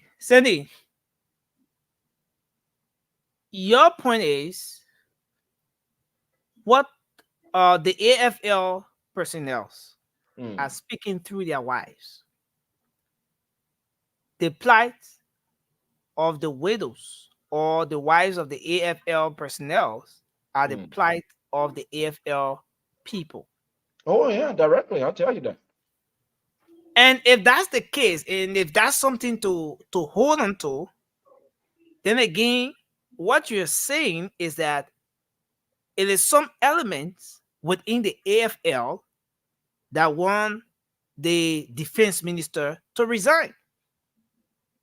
Because if their plights are being channeled through their spouses, then it means that they are the ones speaking. Then it means that it is those AFL guys who are saying that they want the defense minister, who was just confirmed a few days ago, to resign. You're right, Nelson. It could be. It could be that the spouses are speaking up. I mean, the servicemen and women are speaking up through their spouses, and perhaps asking for the resignation of the Minister of Defense. And again, that's why we need to know why. We need to know the actual reason. Okay. Come out and tell us why the man should resign. What was his role in the past that may have affected them negatively? What didn't he do as the chief of staff that maybe delay some of the benefits that they are demanding today? So come out and give us some detail. Be clear in your demand, in your protest. Be clear. Thank you. And you're right, Nelson. It could be the men and women in uniform going home and saying, "No, that man shouldn't be there." And the man, well, our chief of staff, he not do this for, he not do this for. That man shouldn't be there. It could be, but come out and tell us. But now the other side of this thing is, let's agree that those men are the ones who are championing this cause. Men and women, there are women too serving through their spouses. But no men protesting down there now. So the women who in the army, their men go find something else to do. They're going to be among the majority of women to be protesting. But let's agree that those men and women, no, I would say men, because the women husband are protesting. Those men have this issue. They are speaking out through their women. Now, is it also right to say that this is happening based on the leadership provided by the chief of staff, the defense minister, while serving as chief of staff? Up to this point, is speculation, Nelson. We are guessing. We're sitting down here guessing because they did not say anything today to clarify why he should resign. If I did not hear that, any of you hear that, please tell me I'm wrong. But watch that video. Electricity a problem, which is a problem right now across the entire country. We are what children, then we sleep in one bedroom. That's all I heard. Then the next thing I heard, let them man resign. I heard one of them saying, we want neutral person. We want neutral person. See neutrality coming in now. You see, sometimes that's why it's important to hire civilians to become Minister of Defense. We need a neutral party. If you take somebody from the army and become a Minister of Defense, there is always some speculation around this thing, conflict of interest. Thank you. Based on their service in the past. Thank you. But let them come outside and tell us exactly why the men will go. Thank you. Konya, let's hear your take on this issue. Yeah, Mobile, we're gonna come to you. Let's hear from Konya, and then welcome to the show. It's good to have you on. Why did you come in the military outfit? What's going on? Thank you, Nelson. Did you dress for the discussion or what? Thank you, Nelson. Thank you to the panelists, and thank you for the late night show, the most fabulous show now on Spoon. Well, Nelson, to address the issue of my T-shirt, I would say I'm always a soldier. A soldier is always a soldier. Did so you serve in case, in the AFL before? yeah, in case we have to go into here in Liberia, you serve in the AFL? Yes, I served the military. I was with training commandant. Okay. Yeah, I was with the training but then you're one of the good men to start. You're one of the good guys to start this discussion with. Yes, training women, why are your women always protesting? It's not just about this administration. Are you guys in a constant habit of speaking through your wives? They think are hurting you. You tell your women to go protest for it because you can protest your own political group. Yes. The reason is that as a military man, as a soldier, you do not have to protest. If you protest, they call it mutiny, army mutiny. So the modern way the army now protests is through their wives and their children, their dependents. So what my colleague is saying is that Francis in the pink, is that Francis? That's Jarau Sandy. Yeah. All right. Basically, the army, the soldiers are now using their wives, their dependents, to express their grievances. So that is exactly what happened, because if one soldier stand up to protest, it's called mutiny. And mutiny can take place in different forms. Maybe you can see a group of soldiers shooting randomly.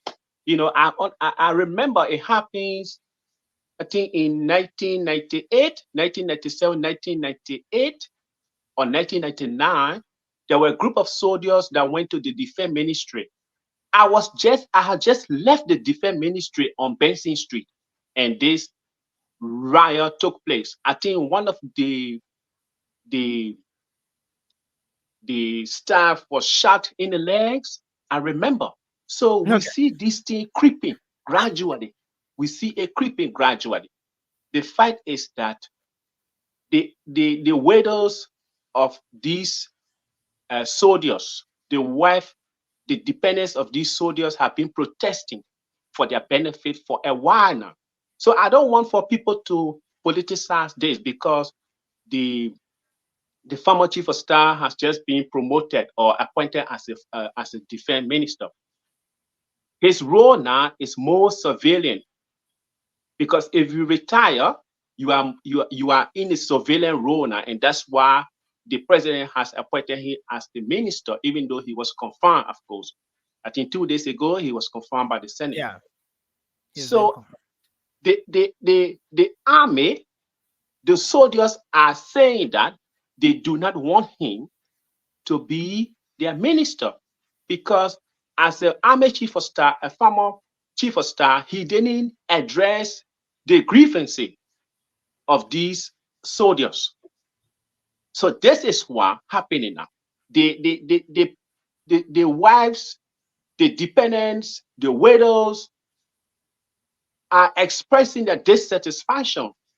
And I can see this creeping. There will be more protests. There will be more protests along the way if these issues are not addressed adequately. So they are expressing a dissatisfaction. And if Now, we are not careful, as someone who served in the military yourself, given all that you've experienced, you've gone through, you've observed in that particular area, do you sense anything political here? Is there any political undertone to what the AFL women are doing now? The no, protest. it's not. It's, Look, just take a look at what those guys did today. Kind courtesy of Julius Jed. He recorded this video. But take a look at some of what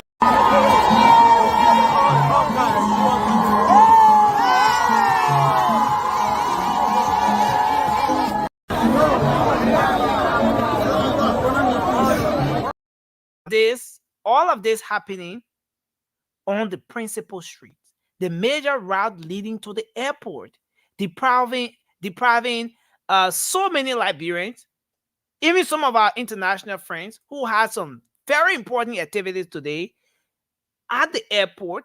Imagine you paying for your flight and everything. Your flight is, maybe your check-in time is 4 o'clock and you're on your way maybe by 2-3 o'clock. And some people get involved with it just close to the time, and before you know it, the road is blocked.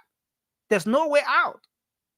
yes. Is there any political undertone from what you? No, it's they are just expressing their grievances. They are expressing their frustration because before even the chief of staff was appointed as a defense minister, these people have been protesting. You remember they went to the Capitol building, I think, a couple of days ago. Yeah. Yes. So their grievances have not been addressed adequately. So they are getting more frustrated. Their husbands, their fathers are getting more frustrated, and they are expressing their frustration through their wives. Don't you think this thing is belated? Because here are we. I Yes, mean, because at this point, this chief of staff served as the chief of staff of the armed forces of Liberia. Great.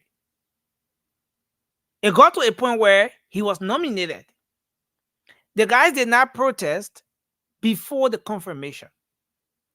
They did not call on the authorities or of the Senate, for example, not to confirm this retired chief of staff. The confirmation hearing went on.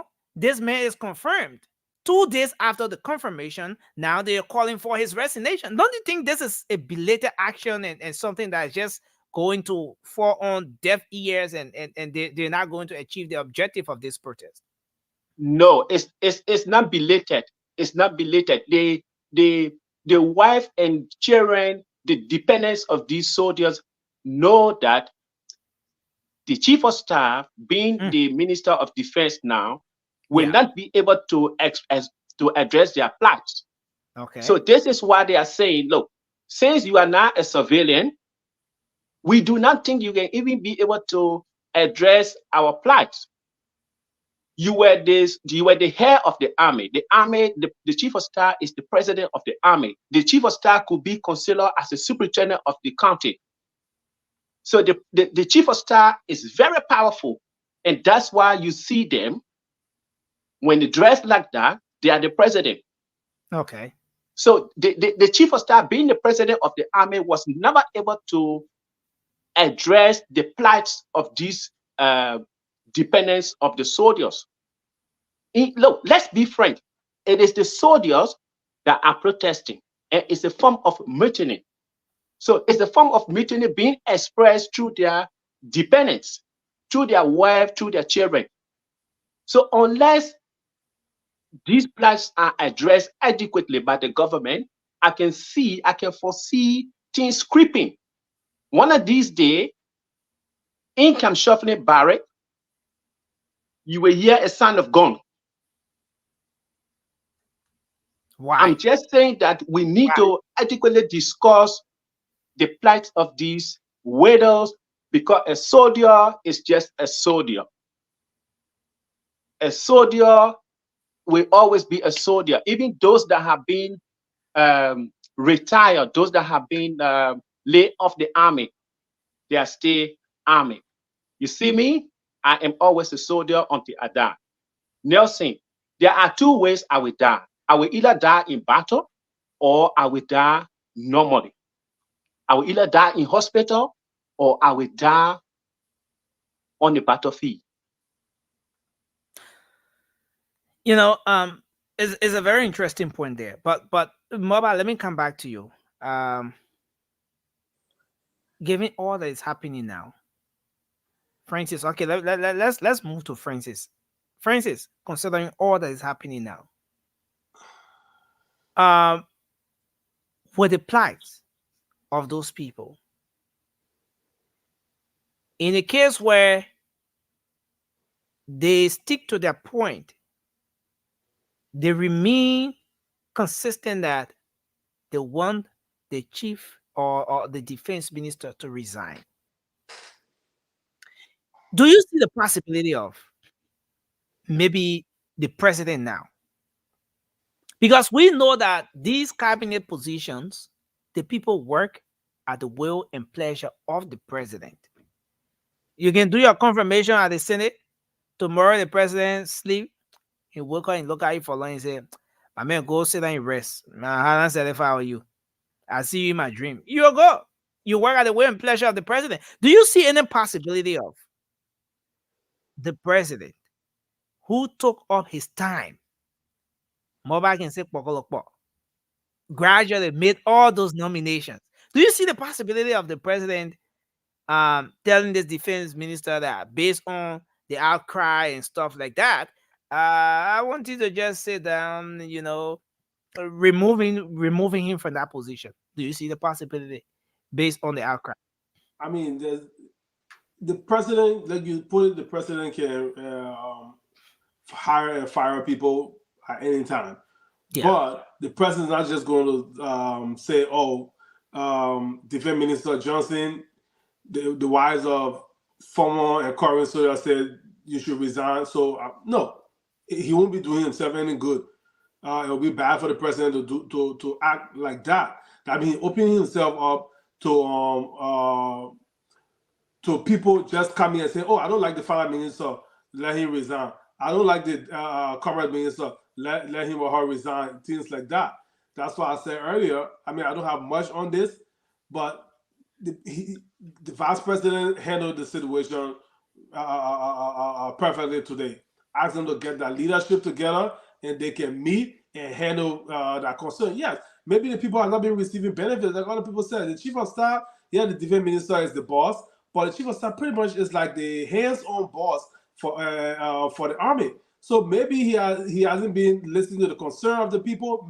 Maybe I'm just assuming here, but if the people have concern, they should be listened to. And these are valid concerns that he could have addressed. And if it rises to the level of seriousness, then the president can ask him to resign. But until then, let them wait until they meet, their representative meet with the government and they can have a discussion. But protest is protest. But one thing I always say is the right of every citizen to protest.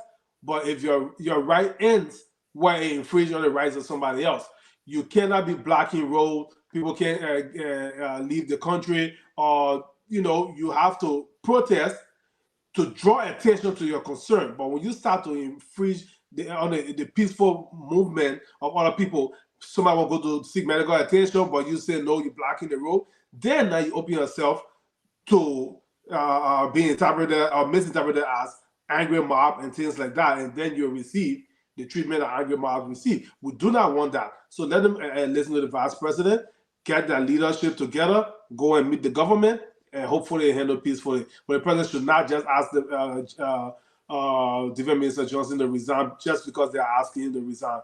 That would not be a good president to set. Cindy, the withdrawal of this whole position from the defense minister, do you think it's going to address, is going to ease some of this tension we have right now? No, I don't think so. I don't think that's the route to go. But that's the demand. The people are saying he should resign. Listen, Nelson.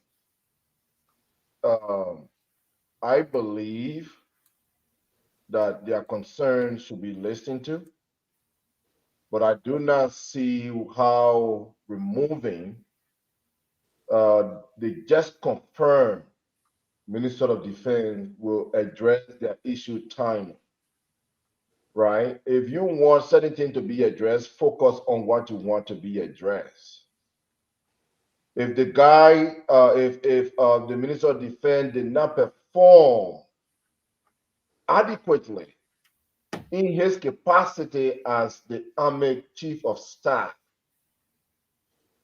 perhaps there was some limitation to that may have prevented him from addressing their issues. And I'm not saying that's the reason that outlined for his resignation, because I keep saying here tonight that I could not hear any reason outlined for his resignation. But I don't think when you remove the Minister of Defense, then your electricity issue will be addressed and your sleeping condition will be addressed, and that you will now be giving, a better housing unit for you and your family. I don't think that's going to address that. Those issue outlines are valid, they are important, and if there are ways to address those things, let them be addressed. But I don't think removing him will pave a way to address their issue. I don't believe so. Thank you. Yeah. Oh, okay. So finally, let's hear from Alfred on this. Alfred is a former AVL personnel. It's good that he has joined us tonight. Alfred, welcome to the show. It's good to have you on. Oh, okay. I'm coming. Alfred, just before I bring Alfred in, let me bring someone in who asked to remain anonymous. Oh my God. Oh, we lost him. yeah. But then you call back. Let Francis Someone who Let Francis requested come to up. be anonymous because of the point he wants to make and his position. But yeah, but Alfred, just go ahead. Make your point. Let's hear your take on this. Well, Okay. Let's have him. Let's have him back okay, on the line. let's have. And then we can take Alfred. Okay, so you are live on the radio, sir. You don't have to call your name, but it's good to have you on. What's your take on this issue? Is there an input you want to make, sir? Colette, I want to appreciate you for bringing me live on the show. Mm-hmm. And let me have my take. The first thing I will have to say, the action of the AFL women, they exercise their franchise on Article 1. Okay. They exercise the franchise on Article 1. All power is inherent in the people. Thank you. But the action of them, we appreciate them. We appreciate them all from John Security. But their action today, yesterday, it was very much personal. It was very much personal. It's not the first time organizing themselves on a protest. Mm-hmm. The very first time they organized themselves on a protest, at the time they thought that Prince Johnson was going to be chief of staff. Okay, so you are saying that they protested even at the very time when Prince Johnson was about to take on the chief of staff position. There was a protest. Yeah, they protested. So, but when you say something personal, why would those people want to always be personal about the defense minister now, Prince Johnson? I mean, what's personal? What could be that issue that would make them want to go personal without any cost? You just want to go personal. Let's see. I would say one of the panelists or one of the callers something that these women should be charged for mutiny. Mm-hmm.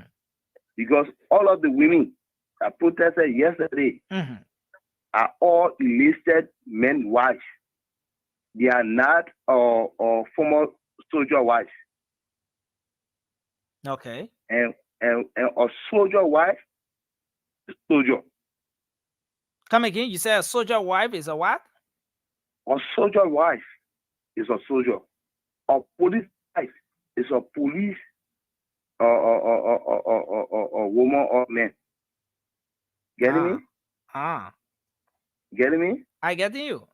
And I in that place, so I don't know that one. Yeah, but go ahead, just conclude. The action yesterday, it generalized it, for which we expect to do. But for them to personalize it to target a man, it was very wrong. Thank you.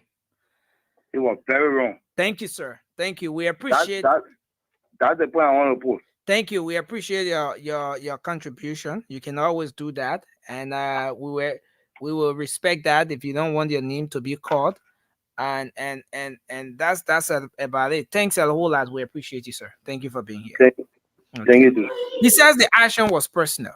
He's from the Joint Security. He decided not to call his name, but he says the AFL women should be charged for what? Mutiny? Is that how you call it? Mutiny? They should be charged. Who's going to charge the AFL wives? In fact, all the protests, we see the police, the PSU, they will go with baton and all those things. Why the PSU did not go on the ground of where the AFL widows were protesting today to try to calm that situation, to clear the place? That's the point of correction. The man said there was no widow. All the people that were down there that were acting. Enlisted men wives. Enlisted men wives. Why the police didn't go there to remove those people and clear that place today? Well, that's another aspect we'll come to maybe tomorrow. I totally disagree with this caller on every level. I totally disagree with him. Soldier wife is not a soldier. You can't say that. But are you a soldier? No, Sandy, are you a soldier? I mean, I'm an old soldier, but we thought I won't be a soldier. That Kabaja. Come on, from Sierra Leone. But where is Alfred? Okay, we'll bring Alfred back on. But Josh, welcome to the show. It's good to have you on. Thank you, Nelson, and thank you to everyone. I've been listening to the show. I was doing some runs, but yeah, I listened to the show and I really enjoy you guys. Keep it right there because you got me to a contract. But yes, Nelson, yes, what I want to say quickly before guys, let's have this show in peace. We're gonna come to you, Josh. Alfred was in flight, so Alfred, just go ahead. I mean, you come from the military. You are ex military personnel. You serve the armed forces of Liberia. I'm yet to establish as to whether you're one of those persons who voice your concern through the protests we've seen over the time. But where do you stand on this, Alfred? Is it in line with the code of conduct? The how do you call it? UMCJ, right? Is it in line? UCMJ. Is it in line with the UCMJ for your women? I'm a women, soya man, woman to be protesting outside there. There's nowhere in the UCMJ that talks about that. In fact, I will speak on the record that soya women, they are not soldiers. They never took oath for any reason. They are civilian. Okay? Now, let's talk about what happened today and how it is a legitimate concern. Mm-hmm. In the Defense Act of 2008, Section 8.8 states that, and Section 8.8 specifically talk about the issue of employment, full employment. Mm-hmm. In fact, outside employment, it says that all members of the AFL shall commit fully to their job and they cannot have outside job. In other words, you can be in the army and even get private job anywhere.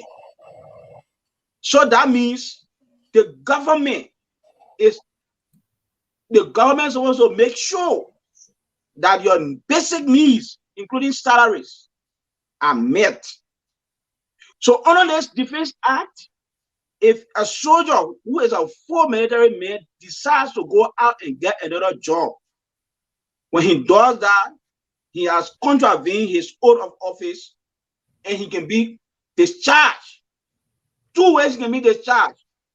He can be honorably discharged and he can be discharged for the good of the service. Okay, so that is the reason why when you are in the military, you don't have any job anywhere. Okay. So granted on the job aspect.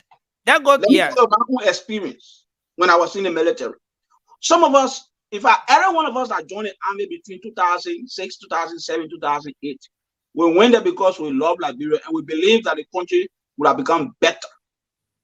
So I made $80 while in the army. I made $90 while in the army.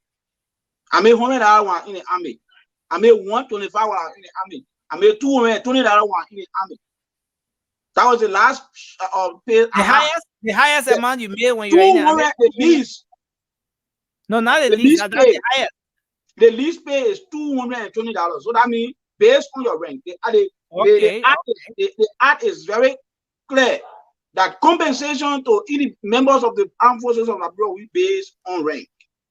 So at the time when I was in the military, the benchmark was for college students coming to the military, the benchmark was around $413, somewhere there, around 2016, 2017. That was the benchmark.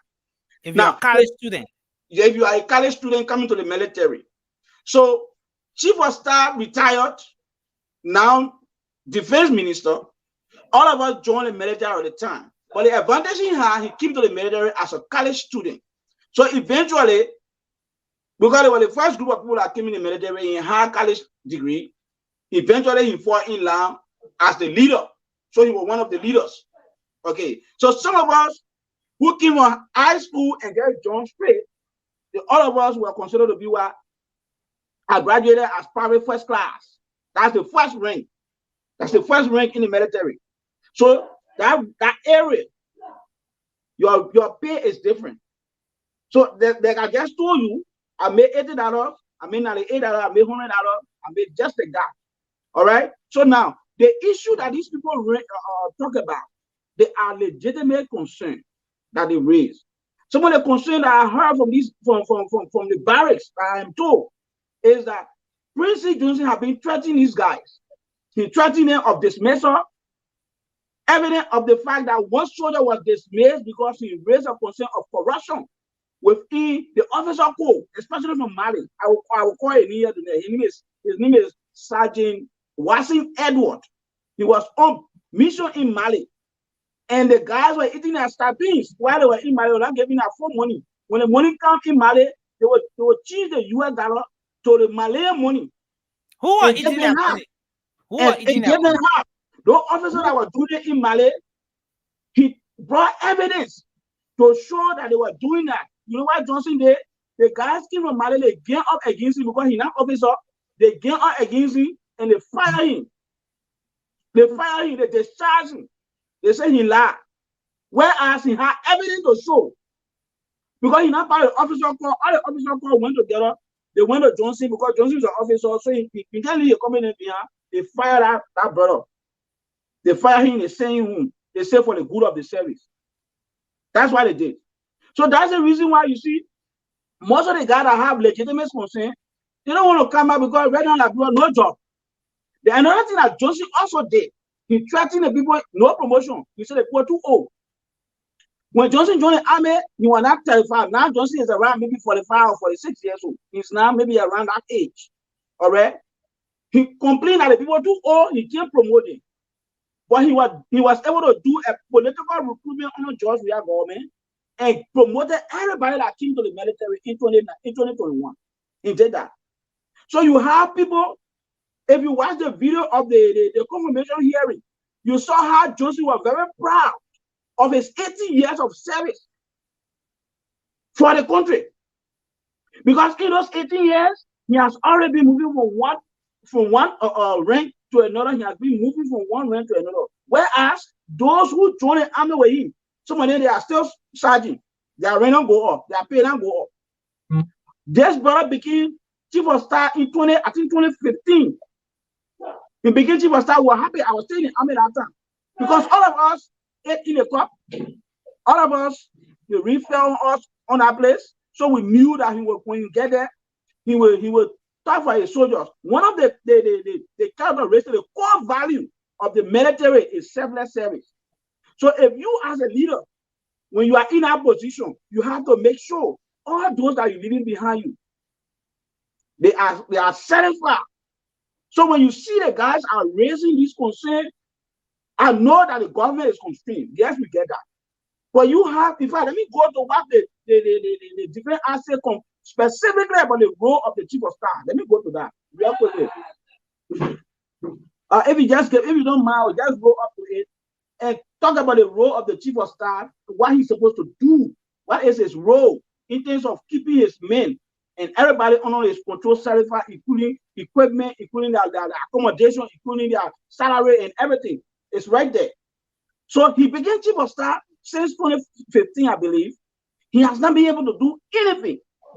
If you listen to the confirmation hearing, you see you are complaining about people raising salary. You are the chief of staff. You're supposed to tell the government about the constraints that you are having, from salary to accommodation to uniform and everything else. Okay? The other constraint that people raised, that the only school in the barrack, 2016, I was one of the first soldiers that were reclassified. I joined the army and my classification was infantry. Yeah, in 20 seconds, just try to wrap it up. So I was reclassified to go to that school because the salary was too small to pay children's school fees. So I was reclassified and I was sent to that school. I will tell you, nursing, when I went to that school as a teacher, I was not happy because my MOS was not to be a teacher. So when I went to that school after 6 months, I have to put myself back to school. Government, at the level of the ministry, they ain't giving scholarship for soldiers who want to go back to school. Nothing like that happening. So I had to pay my own, like super money I'm getting. I had to pay my school fee at the university that I want to go to school because I want to be qualified as a teacher while teaching down there. Today, on our Marshall Bell is one of the best junior high schools because the teachers, I mean the soldiers that are teaching over there, they are qualified, they are competent teachers. Majority of them went to some of them went to KLTTI, some of them went to the University of Liberia. They got their degrees and everything. One of the major things that are happening here is the issue of promotion. People have spent 16 years, 17 years. There is no retirement package for them. Some people don't want to be what they are. In the midst of everything you're talking about, Alfred, is the chief of staff responsible for all these things? Yes. Is it fair to put everything on the shoulder of the chief of staff when in fact the defense minister is his boss? You know why I put all that to the chief of staff? The chief of staff is the boss of the army. He should be able to communicate effectively with his soldier, not to threaten them when he knows very well some of the things that are happening to them. He knows very well. One of the comments that the chief of staff made that I want to address, if you don't mind. When he said, somebody said the cat in a horse is better than some of the statement he made in the video, I can really quote him verbatim, and he used the term perceived entitlement. Cindy, Nelson, you and I can join a military together. We get a same time of service, 18 years. But the only difference between you and myself is you came in the army as a college student, and because of your college degree, the government sent you to school. You went to all the military school, and you came back you as a leader. But how you myself said, no opportunity for me to be able to gravitate to that level too. No opportunity. No opportunities. You understand? You pay somebody $210, more, no promotion, no way for soldiers to go out and learn and come back. The promotion is just up in the air. It's not flowing from down up. It's just up. Himself 18 years, he was very happy and proud. But someone who in himself 18 years is still a sergeant, someone else, they are still corporal in the barracks. So you see, but can he promote? Is it possible for him to promote everyone, Alfred? Is it possible? Because the defense say should the promotion be based on the fact that you and the man came in the army the together? promotion is based on promotion is based on what? Merit is also based on time in service. I was there, I'm telling you, based on merit and based on time in service. Okay? So thank you. So we will have to call those women to come on the show to tell us some of the things that they are saying in the Bible that I don't want to talk here. I want myself to say it. Okay? Thank you. So there are a whole lot of things going on. And I will encourage the defense minister. I don't agree with the people to say, oh yeah, let him resign on all of that.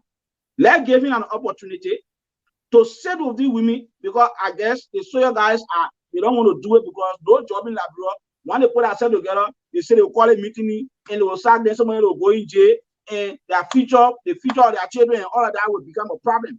So that's why they're putting our women together, for them to do that. Okay? So I hope that the defense minister is having an ear to listen to these people, so that we can have a problem, because when it reaches to the wall, when you keep pushing somebody to the wall, and they cannot go through that war, when the bounce back, it will be too bad. We don't want mutiny in our new army. We don't want mutiny in our new army, because it's creeping in small. Thank you. It's creeping in small. Let them the people and make sure that the issues are addressed. The issue of electricity. Look, Nelson, it was surprising to know that in a barrack, the sedentary condition alone is a problem. The sedentary condition is a problem. Thank you. This is important. The conversation is getting interesting. Nelson, can you give me 1 minute? Yeah, you were get your man, you been here, man. Let me talk, my man. What's the problem? But my man, you can't just we want to get Bala Pee-wee. Just kidding, bro. We want to get Bala Pee-wee on. Bala Pee-wee served as former military secretary to both Samukai, Defense Minister Samukai, and that of General Zian Khan. He has some very important input to make to the discussion. We're going to get him on. But Josh, go ahead and make a point. Just come out. I want to Yes, Nelson. Look, I've been listening, and with having had I don't know. I was racing in the car to get back here to make my input, because I think it's important that we all contribute to this discussion. Mm-hmm. Look, one would say that if one of us on this panel is becoming president, we should be happy. We should be happy because we know that person has been one of us, and they have treated us well as our leader, right? So when they go up there, if they are sent to that power or to that authority, they will look back on us with favor, right? With we expect things to happen for us better, right? But if one of us leaving and we are angry that you are going there, that means you have not served us right as a panelist on the show. You have not been a good member of this panelist, right? That's why we are angry. I think this should be this should be a lesson for every one of us, every part of society. This brother had power. And because he had the power, nobody could say anything against him. Because it will either cost you your job or cost you your position in society as a military man, right? So these people could not do anything to this guy. Now he's a civilian. They can speak out. They can speak out now because they could not speak out before. They can speak out now. And here's the thing I want to say. I think what people need to know is that in the military, I've never been a military man. I know, nothing about it. But I always hear my uncle, who used to be a military, my grandfather was a military guy. They say duty before complaint. You know what I mean? Is it the uncle that has 3 wives? Is it the uncle that had 3 wives in married? No, that is grand crew, my man. No. My father from Lofa, my grandfather from Lofa. So my grandfather was a military guy, right? He was a military man. So the thing is that they said duty before complaint. Most of the time, you don't have any right in the military. It's all about orders, obeying orders, following orders, lawful orders, I would say. So for me, the president should now look back at the decision he's made. Now, this guy actually might have suppressed those military guys and their wives in that place. He has suppressed them to the extent that they know that as a defense minister, you should be an advocate for the military. So somebody who has suppressed us, going to that power as to be an advocate, we don't agree. We want somebody neutral to come and advocate for us, because this guy, the way he treated us here, there will be no different when he is sent to this power where we cannot do anything to him. He's far away from us. So these people are right. We should not try to denigrate them, to tell them that they shouldn't be doing what they're doing. They have the right to do these things. These people are Liberians, and Liberians should be treated equally. And these people, their protest should be something that the president, not just the vice president, the president should go there and talk to them. And even him, he needs to apologize to the people. Because look, we have never seen our mothers in the street this kind of way. For mothers, for just women alone to go against somebody. We've seen it in the streets with George. Yeah, no. I said like this, Nelson. Please give me the opportunity. You are not on the show to be authoritative. You don't give authority on the show. You don't have an opinion on the show. You don't have an opinion. Let me say what I want to say. I said to the extent, which time have you seen Liberian women, just women alone, go and block RI highway? Where? When? Thank you. It have never happened. Yeah. So the thing is that let's Mr. Johnson, who is a really good friend of mine, we work for the UN together. I know him. I think when I came back from Liberia, I showed you the picture that I took with him. He's a friend. He's a brother. I think he needs to apologize to the women, because sometimes people just say that when you're in the military, when you use power. No, sometimes you gotta be gentle with the people. You gotta treat them like humans, so that when you are ascending to power, they have no qualms. But now the women, they are objecting to his elevation, which is. But the good thing is that you have been retired. You always live on the Liberian money, because they will gain retirement even when you were moving as a minister. So that's something to fall back on. So I'll rest for now and wait for another time. Thank you. 1 minute. Let's bring Bala Piwi on. Yeah, let me do 1 minute back. Or on the line?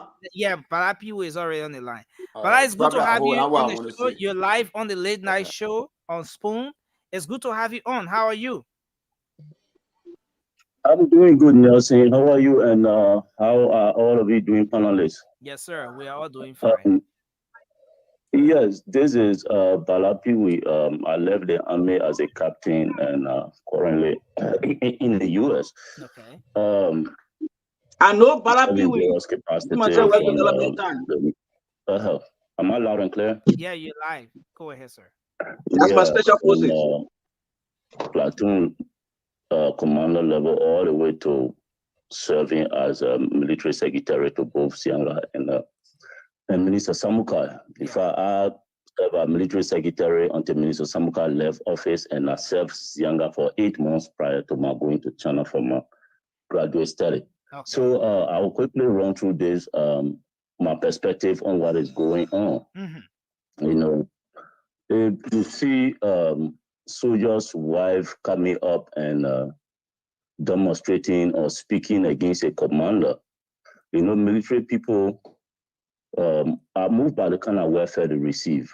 And when we speak of welfare, the first welfare that moves a troop is the family, the well-being of their family, the well-being of their dependent. If it is not in shape, you're going to get anything out of that soldier. That soldier might go to a guard post. If the family is troubled, you're not going to get anything out of them.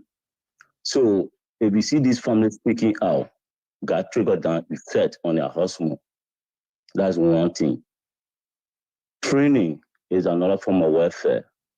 The quality of training makes a soldier confident that they're willing to take part in any operation without fear. Equipment or logistic or supply the soldier receive is another form of welfare that gives confidence and boosts the soldier morale. These are things, so I can tell you clearly, the issue over there, most of it are circle around welfare and morale issue, the circle around transparency and accountability issue. Commanders at the highest level will reach for the highest level of transparency and accountability from junior or subordinate commanders. But at the top there, how many of them are showing that as well? So these are some of the things. These are some of the things that bring in that disenchantment. And once the soldiers cannot see transparency and accountability, the next thing they're going to look at will be like, it creates suspicion. No. And suspicion. In the midst of everything that's happening, sorry for coming in, but in the midst of everything that's happening, there is this talk that this thing has some political undertone. Someone is being personal, and it's being personal about everything that's going on now, especially towards the defense minister, Prince C. Johnson. Look, let me say this to you. Nobody should sit and say what is happening is political. Political in what sense? Political against the Unity Party government, political against Prince Johnson. Prince Johnson have served. His records are there. To the outside world, he has published a good record of himself. But to the inside, that is something, again, that need to be checked. It's almost like my father and dress up and come neatly, I look very good also. But my kids in my home just looking scruffy and meetings in my home not just suitable with my family. So that's basically what I see right there. I see no political undertone in this. I see no political no political undertone. And what I can say this is, as a commander, what you will fear to lose is, we call it in the military C3, command, control, and communication. Right. Command is where your ability to exercise that authority over a soldier to tell them do this and they do it, which comes with the control. And communication is your ability for your message to be clear, concise to that soldier. You are coming to take leadership of over an army that barely. I saw the brigade commander standing today when the vice president and the police RG were there. I mean, he could literally not control those women. Command control is law. And soldiers were all standing inside that row watching their women doing that. The final one I want to ask you, and then maybe you can just conclude is, in the midst of everything that's happening now, it's good that you served in the army and then went on to serve the two defense ministers that were there. What can you say about the whole person of the current defense minister? His track record, his performance while serving as chief of staff. What do you what can you say about? Let me say this. Let me say this to you. Yeah. Defense Minister Prince Johnson will say this to you all the time. He has come in front of us and told us, I'm just one of those opportune librarians. And for real, he's opportune. If we look at a track record of really timely service, Defense Minister Prince Johnson, as he posted on his Facebook page, as I'm driving to what he said. Yeah, sir. Go ahead. You are live, sir. You are live. Yeah, you are live. Yeah, 18 years of service in a real standardized army, a warfare around, maybe we're talking about a seasoned lieutenant colonel, which is a battalion commander. But as it is, he was fast track and they were fast track, sometimes double promoter, if not triple promoter in some years, and they get there. I heard the soldier on the platform, or the former soldier on the platform, that's saying that he 18 years being major general, and other people being 18 years being corporal. We see some disparity there. We agree there was need for librarian to be promoted to fill in the gap. If you tell me speak of who Defense Minister Prince Johnson is, he, like I said, he has done a lot to sell himself outside to the public world, which is good. He got good strategy. But with him, how good has he been able to build a relationship with the troops? Thank you. So there are a lot of issues to be checked with him. And you cannot insist that, oh, we want to make him a defense minister to the detriment of a whole troop. Nobody is against him being defense minister. He's qualified. Okay. He know me. I've confronted him on things. Thank you, sir. I've confronted him on things. Low in group chat when I was serving, I expressed myself to him how I felt about certain things. Thank you, sir. So, we really appreciate you for showing up. We look forward to getting you, when maybe at the time when we can have the AFL women representative on, maybe we can have you to come on and you could further elaborate on some other aspects. But we're seriously running out of time and want to let you go. Totally understand. I know most of these things, to conclude, are basic policy issues. Policy must work for everybody. It should not work for certain kind of people. And these are some of the things. Communication issue, people are not getting the clear message, especially the troops. They're not getting the clear message. Things are not clear to them. Thank you, sir. So, yeah. Thank you for the time. Yes. Thank you so much, my Lieutenant Bala. Thank you. Yes. So yeah, and it's Oh, very Captain Bala, interesting. sorry. I bring Yeah. you right Look there. at you even missing the preferred, shame on you. Captain Bala, sorry. I salute Well, you, it's my brother. interesting. It's interesting how time has caught up with us, Yeah. and we have to go. We're not even taking But next time calls. I get 1 minute, man, I beg you No, back. no, no. But let's just do Before our go close. before go to closing. Oh, see that my closing I got me do right now. Yeah, closing coming do. Wow, hey God. You got Christmas like, all in the background. I don't know My which man match last thing studio you bar. want. Did that thing last studio, no Christmas. Now you doing that thing. You follow my man Yeah, he left but politics, Benio. but let's do our closing. Yeah, let's Yeah. just do the closing, starting with you, mobile, and yeah, Yeah, we have. thank you, Nelson. Thank you, Emma. It was a great show, and thank to all our listeners. You know, I heard my brother Alfred saying a lot of stuff, and the former soldier who just spoke. But you know, something get my concern, and I think one day if we get somebody who can answer that question, everybody blaming the inner core of Prince Johnson, but you guys never ever or probably never knew that probably all the concerns you guys coming our way, he had addressed them with the defense minister by then. If it was yes or no, he could not come out to say these things. If even he could say, if people would say he want to honor man the defense minister as a sergeant, I mean as a chief of staff, I think that is wrong on our brother, our friend. It's I wrong on the mean, part Prince of Johnson, it is wrong for people to, try to say things because they're closer to him or what, it's not, look, Nelson, there are certain Thank you. things you talk, Nelson, I come in now, I just talk for 1 second, my man. There Yeah, are certain yeah. things, I come in now, there are certain things you discuss with your boss man, it's contrary to your colleagues, but you not come out and tell them, you know why? You know why you're not doing it? Because you don't want your colleague to feel bad about your boss man, to say things negative about your boss man. Based on Thank that, you. when I come here and just slap Prince Johnson, all of why I want to slap Prince Johnson because we fear that or we feel that the things that he's doing is wrong. It's not wrong. Maybe all the concerned people coming out with today, he said it before to Zianka, the defense minister, but he never took action. You think he will Thank come you. out to protest with a fellow soldier? He's a soldier. He's not coming out to say those things. He will keep it within himself. Now you're giving a chance to serve and see if he can deliver. Thank you, So Moba. when I come here and That's a say, very great point. No, look, Moba. The people in the comment section are clapping for you. Yama Thompson said, absolutely, you are right. You nailed it, Moba. I want to say thank you. That's a yeah, great when I way come to here and close beat up. on him, Thanks a lot, you Moba. guys never know. You never knew Thanks. back then if he We spoke, gotta if go, he Moba. said those things. Thanks a I lot. submit. Raymond wants to do his closing quickly. Raymond, just do your closing. Okay, guys, thanks for keeping the show going, been following the discussion in part. And I want to give a contribution. Look, I've been informed by a reliable source that what's going on with the AFLYs is purely political and it's being influenced by the outgoing Nelson, president. why we can see him?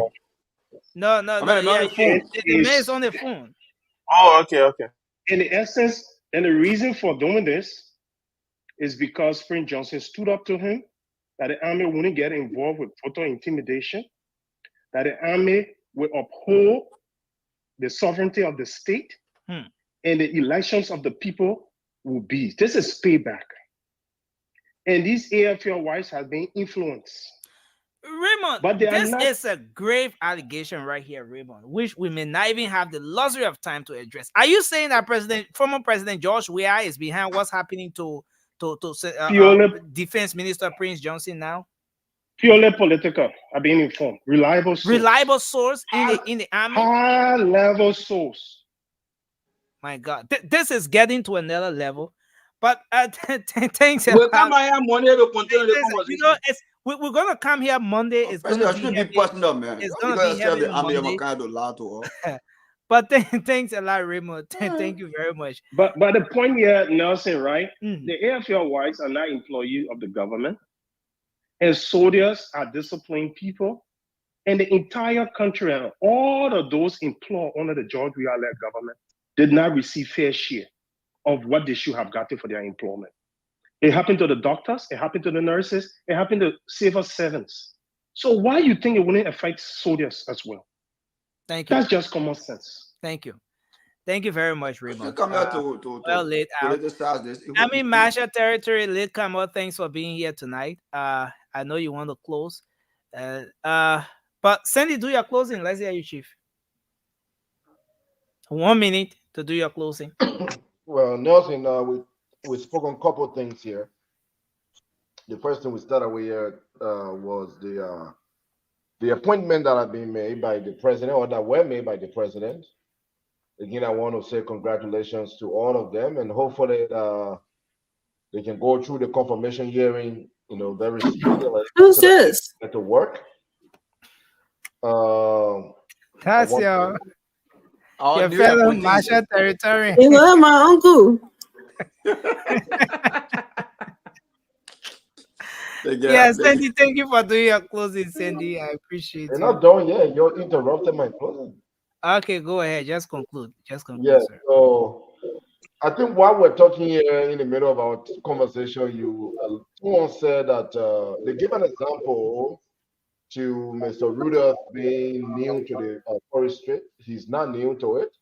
This guy been around forestry for many, many years, over 30 years. So he's not new to it at all. Okay. Let me conclude by saying that the protests need attention, but I also will say that there must be some investigation done to know exactly why they are demanding the resignation of the Minister of Defense.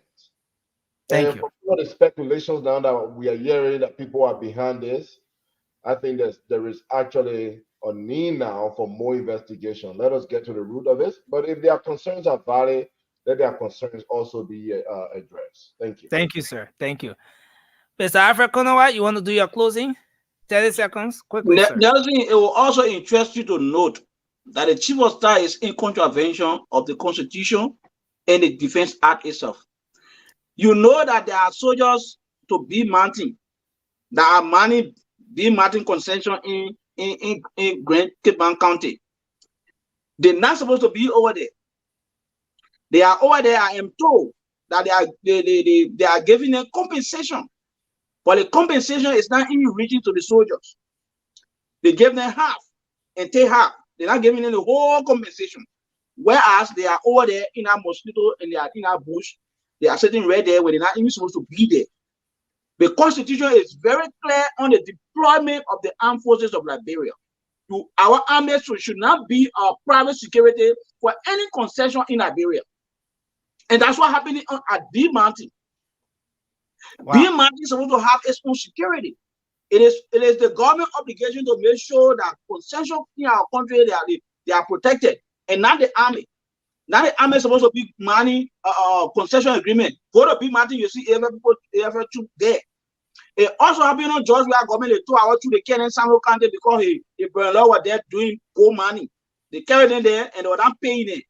Thank you. One of the same chief was we're talking about. And he did not say anything about it. You know that issue is concerning because we've received similar information even concerning the police at that very place, concerning the police being deployed there, rendering security services there, but the money is being channeled through a private account, and it's concerning. These are things we'll go into as we come on next week. Next week is going to be firing. It's going to be a heated conversation here. Can I conclude? No, you've concluded. Konya, please do your closing, sir. Let me conclude. You can finish Liberia discussion. Konya, please do your closing. You're not well. Konya, you are okay. You are muted. Let me unmute you. Okay, go ahead. You are live now. Yes, thank you very much for this show this morning. You have me all muted. I think you didn't want me to clash with George. George, how you doing, sir? Alfred, how you doing, sir? Yeah. And one by all of you. Yes. So just a concern, as I said, I think Alfred was listening when I was speaking. He said he was doing something in the back. Basically, what happened yesterday, these people are expressing their grievance, and I think they have got right, because this has been going on for years. So we can't just say because the chief of staff has been promoted to a ministerial position that is political. It's not political. They're just expressing their grievance. And I think the government should do something about the army, the widows. They should address the benefit for these people so that we cannot rush into trouble. Thank you. So that's my part. And I want you to actually make a time, if possible, you can bring the leaders, the leaders of the widows, of these protests. Thank you. To come on the show and express their grievances so that the Liberian people can hear the work and hear. Thank you. But it's not that we are antagonizing the chief of staff, who is now the minister of defense. We don't hate him.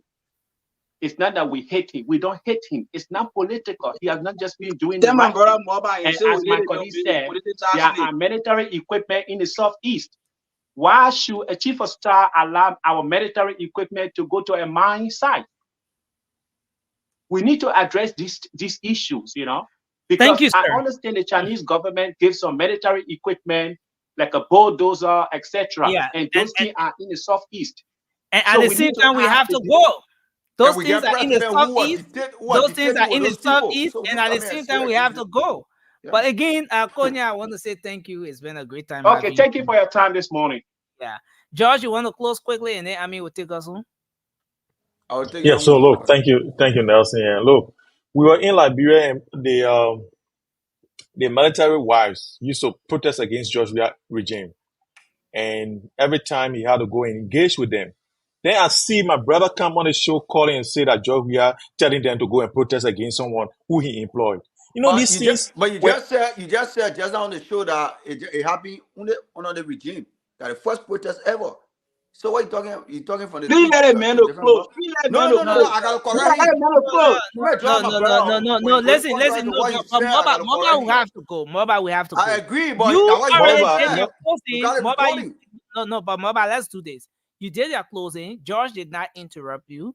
So let's give George his time. George, you have your 30 seconds back to do your closing, sir. Thank you, Nelson. Look, sometimes Moba and I think we're from Lofa, so we got to speak Loma or whatever dialect he speaks, so that we can, go lower side, so we can understand ourselves. Because I say, to the extent, I say, when have you seen those people block the RI highway? That means it's serious. They have gone to certain level now. That's what I'm trying to say. So we're talking about the veracity of the thing that is happening, the magnitude. That's what we're talking about. We're not talking about whether no woman ever protested. No, we're saying women protested, but the magnitude is too high. So the thing is that we shouldn't come in and say President Weah is influencing these women. You are trying to denigrate these women to say they are being influenced by President Weah, who is not even in Liberia, who is traveling to Ghana today. Is it impossible, and you are saying, look, Nelson, if it's possible, then that means all the protests that these ladies have done during George Weah time, they were influenced by Bwakai. Should we say that? You cannot dismiss the legitimate concern of people to politics, and you think you are doing yourself justice. Yet they continue to connect it to George Weah. The problem now is for them to fix. It's not George Weah to fix. And so you can say George Weah that's sitting down to a house that he making the people to be hungry in a house, that he making it, they ought to pay their rent. You should be saying George, that. But what has nothing to do with this. Thank you. That's what I'm trying to tell them. And they want to make us believe. Okay. If you tell the guys to let me finish, then of course we'll start the show again. The guys supported your point. You told them thank you, and that's the conclusion. So no, Nelson, let me conclude, my man. Sorry. So the thing is that look, we can politicize the thing the way we want it, but it does not negate the fact that our people have a legitimate concern, and that concern is that they want that welfare to be something, to be a paramount, or to be the center of attraction here. People are not treated well, and that's why they are protesting, and their concern should be looked at without anything of political, influence being. Yeah, these guys are disturbing they don't want me to put this point through. So maybe that's why. So look, let us continue to, put Liberia first. and forget about the politics and job we are influencing who job we are influencing. I hope you guys, can get up to that because election time finished. We need to talk about Liberia. What is best for us? God bless you. God bless Liberia, guys. Have a wonderful day. Quickly, Josh, you are there for stays here. No, happy. Mobile, we don't have time. Put Moriba in the back, please, Nelson. Put Moriba in the back. I'll put you in the back too because I say interrupting. I mean, please do your Hey guys, I didn't even know y'all doing your closing already. I want to come on. So, so you won't forget. You won't forget the whole thing, right? You just won't forget it for tomorrow. Yeah, but let me just chip in a little bit. Let me say hi to the people. You can't just mute me like that. What's wrong with you, Nelson? So, hi everyone. Yeah, I heard a few points about this protest. That's why I wanted to come on. But sorry, I came on late. I don't want to believe. I mean, people can say that Judge Weah is behind this or whatever. Judge Weah may be mad at Prince Johnson, but I don't think Judge Weah has anything to do with this.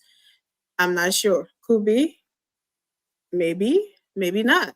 But this protesting, like George and I think my brother already said, we saw these women doing this on the Weah. Like they were doing it all the time. And I always felt bad that these servicemen wives would be doing it because I can relate. I'm a military wife, right? So I know that whatever I know mine something here in the States is not the same over there, but military wives are they sacrifice a lot.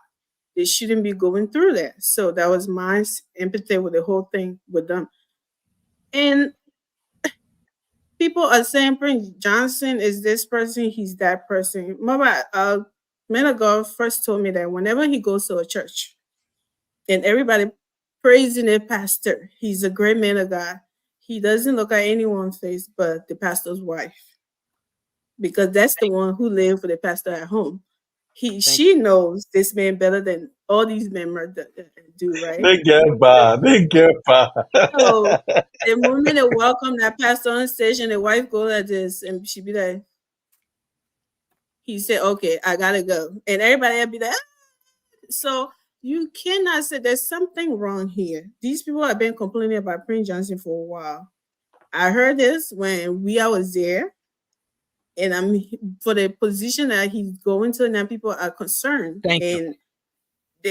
I don't think that if he was shooting these people right, there would be something about him ascending to this position. I don't know what's going on there, but like my brother Cindy said, there needs to be investigation. You can't just dismiss it and say, oh, because people or it's politics or people hate it or so. Something has to be done, and whatever needs to be fixed needs to be fixed. We shouldn't just come out and dismiss it. Yeah, so again, we want to say everyone tonight. You're not serving the military. You did not serve in the military. You mobile. Now you don't have I got to serve in the military before. You know what those guys are going through? You know what they are going through? The military before to the defense minister. If the defense minister not take action, why will you blame him? What did he do? Did he communicate out to it? What the communication he did? Yeah, did he communicate it to the people?